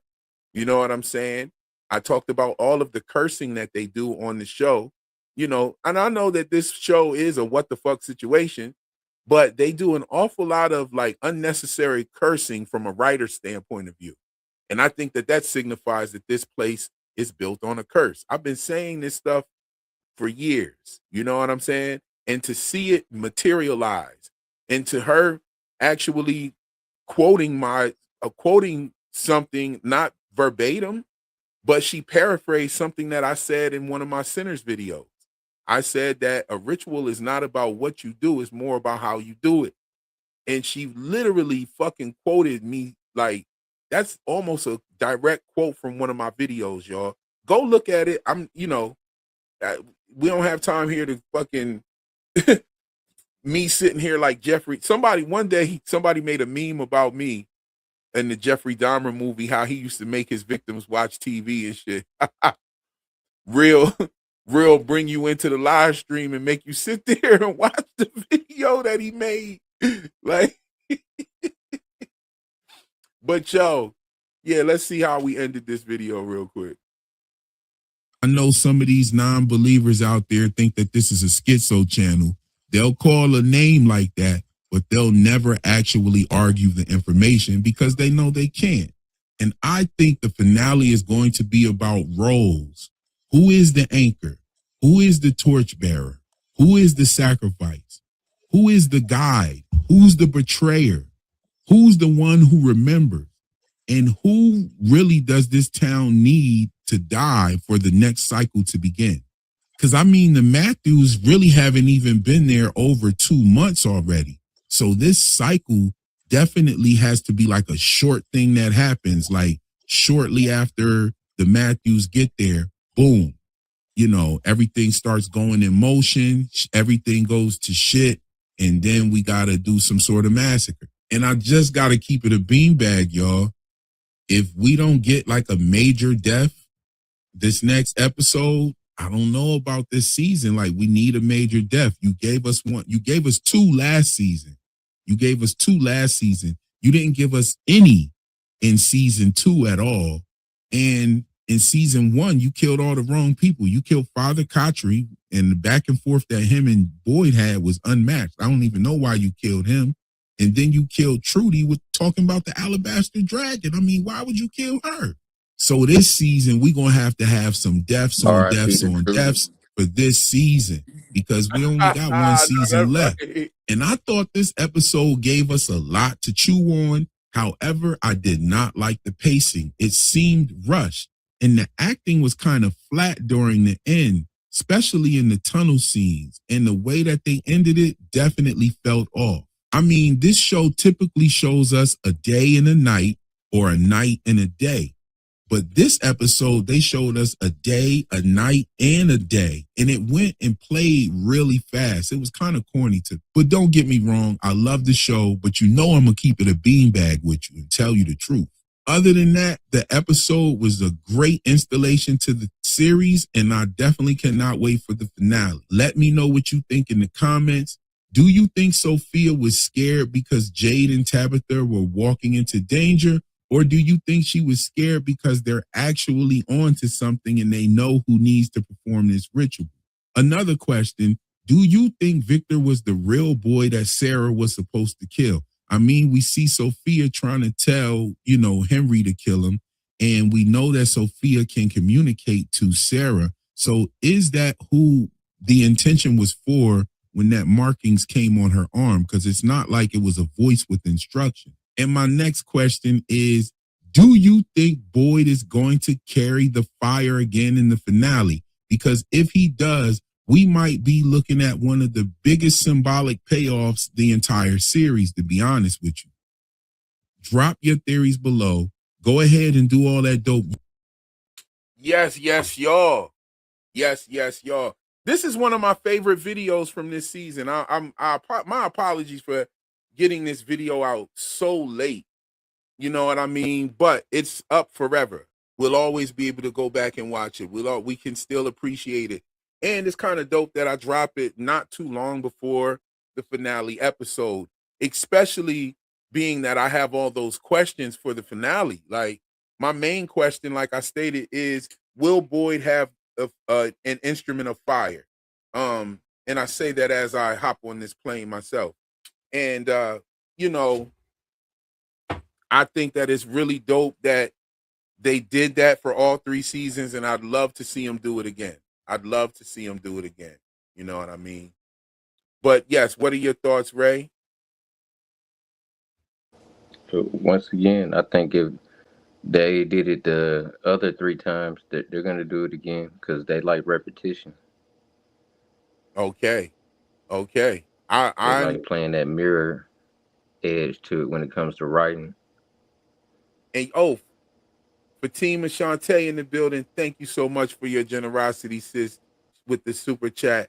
And she says, love the way you break down these videos. Thank you so much. I enjoy doing this. I know y'all could tell, like, my voice and how I get hyped. Breakdown was dope, I get man. hyped. Like at the beginning, I'm more laid back.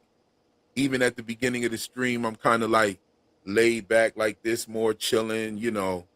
But then by the end of this stream, yo, I'm hype. I'm talking my shit. I'm joking, telling you old church shit stories, and you know what I mean? Like, I really enjoy doing this. I love going over the video with you guys as well, because it's not just a simple breakdown of the episode. We're talking a little bit deeper symbolism. You might be muted. I'm muted? I don't know. You might just can't hear me, because can y'all hear me out there? Can y'all hear me out there? It might be just you, Ray. Am I coming in loud and clear? I see the green dot. We rocking. Oh, okay. Kayla says, no, we hear him. Person that asks for that question is a fool. That's much agreed. Say what? Maybe it's me, man. Yeah, it is him. It's him, y'all. Is a person that acts without question. Yes, indeed. Of course.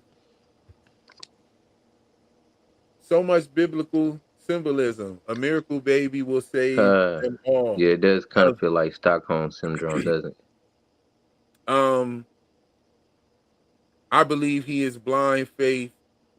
That's why he does frustrating stuff. He doesn't question anything. He just goes on blind faith. So, very interesting that you say this. This is another question that I should have asked. I don't know why I didn't think to ask this in the video, but I'll ask you guys right now. Is Elgin a goner? Is Elgin about to meet his maker? What's going on with Elgin? Is he a goner?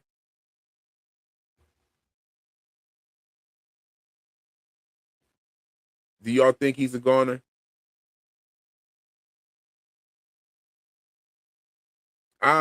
Yeah. Okay. There you are, Ray. You back? You hear me now? Okay, yeah. I don't know what. Yeah, that was you. You had went off. I was loud and clear to everybody else. That's crazy, man. Word on the street, I was cooking. StreamYard would fuck up on you sometimes. You need to come back in, yeah, so you can hear real, yeah. Oh, people are saying they want him to be gone. They think he's gone.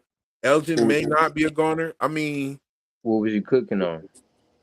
I was talking about Elgin. Do you think Elgin's a goner?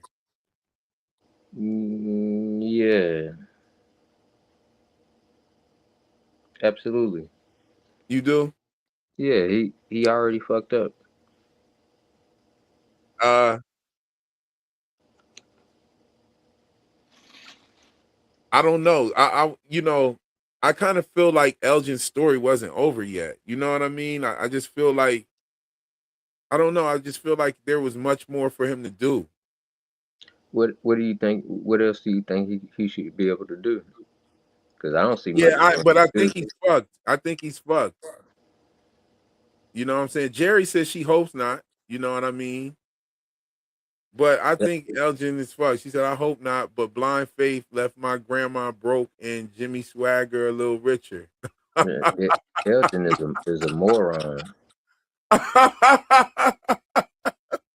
You know what I'm Oh saying? shit. Not Jimmy Swagger. Ah, but she said Jimmy Swagger though. I thought his name was Jimmy Swaggart. But Jimmy Swagger fits even better. Yeah, Jimmy Swagger.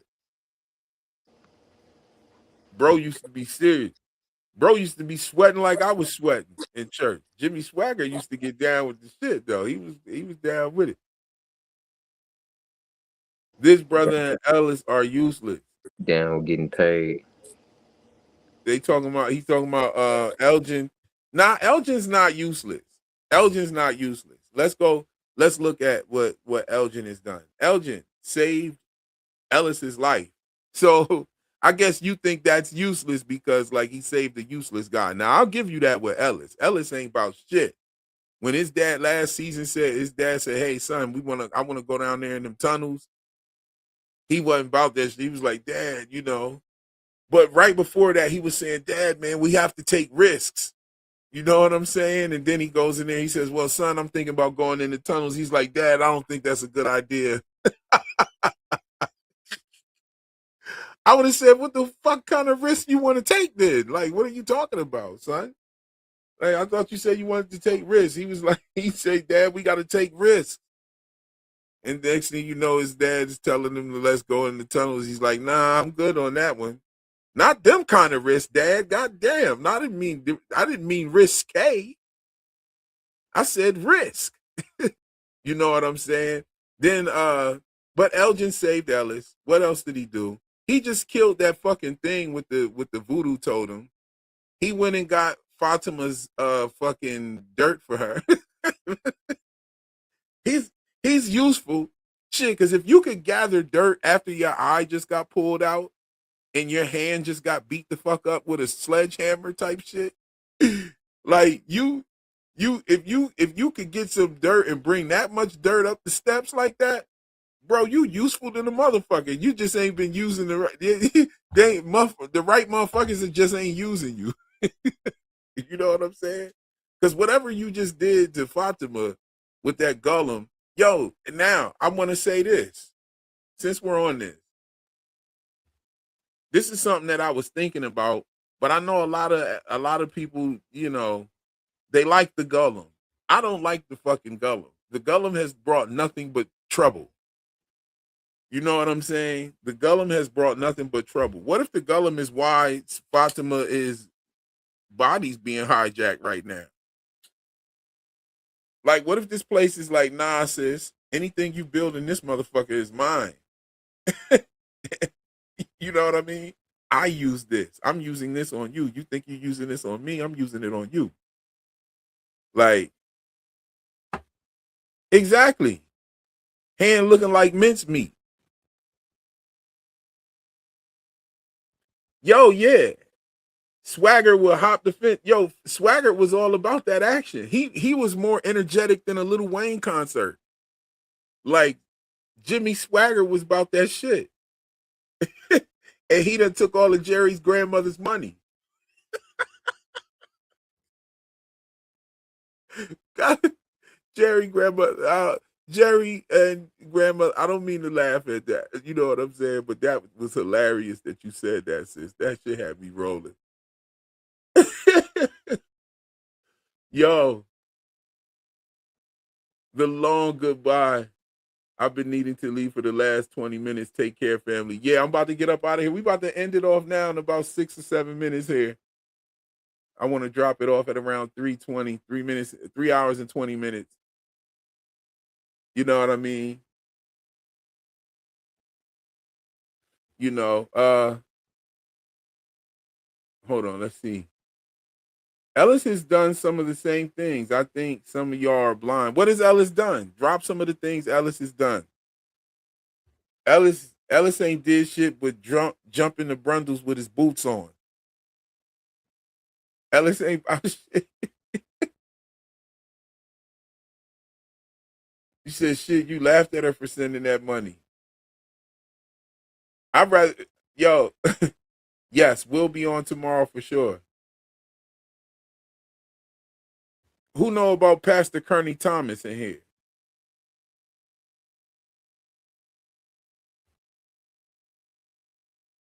You know?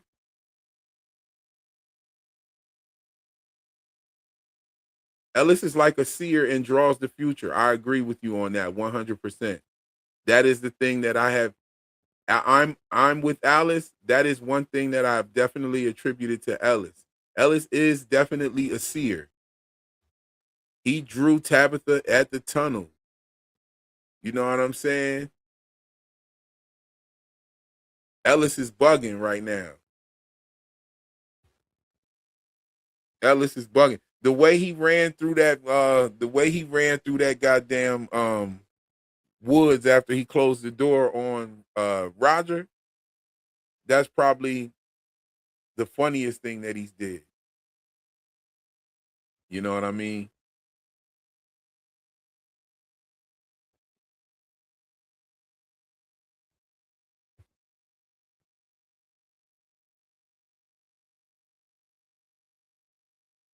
Oh. Speaking about pastors, y'all see Tony Spell put the beats on that guy harassing the church. He rebuked the demon out of that dude with that ass whooping. I saw that. And then I was reading the comments and people were talking about it in the backstory, and I was like, they were breaking down the backstory. Like, dude said some wild shit. Dude said some shit that, yo, he went easy on the guy. Just put it like that. He went easy on that guy. He really went easy on him. I saw that shit. That shit was hilarious, man. He whooped his ass out there. See, that's the same thing. You talking all that shit, and then you run up and get your ass whooped.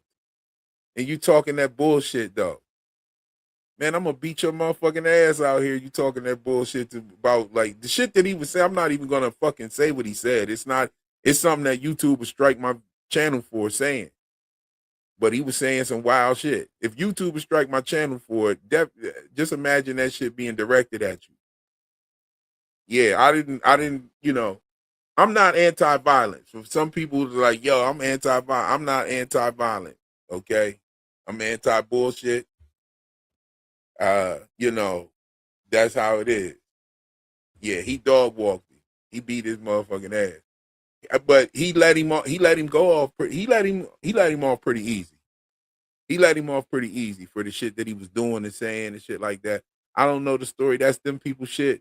I just saw that shit come across my news feed, and I was like, well, goddamn, who whooping who ass over here? What's going on? And then I read the backstory. I was like, oh shit, okay.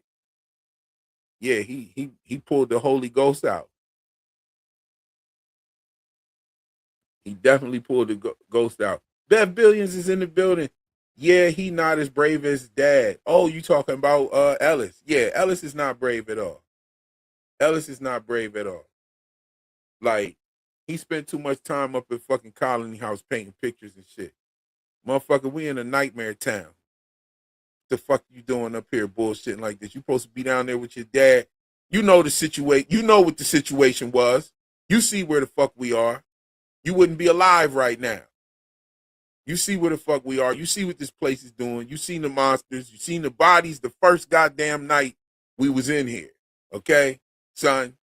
This is what boys should be saying. He's talking to Kotri like that. He was talking to Kotri like that. He need to talk to his son like that. He need to tell his son what the fuck's going on. Look, you see where the fuck we are. Ain't no time for this pussy shit. Man the fuck up. Let's get to it. Let's trap some of these motherfucking monsters. Let's not be hiding this shit. Let's get this shit. We got the talismans now. Let's cry together about what happened to your mother. You know, maybe all of this shit is a dream and she was right. But we need to fucking do what we got to do, son. You know what I mean? And furthermore, son, you saw them red and blue veins on her stomach. Son, you saw that she gave birth to another one of them monsters. Are you really gonna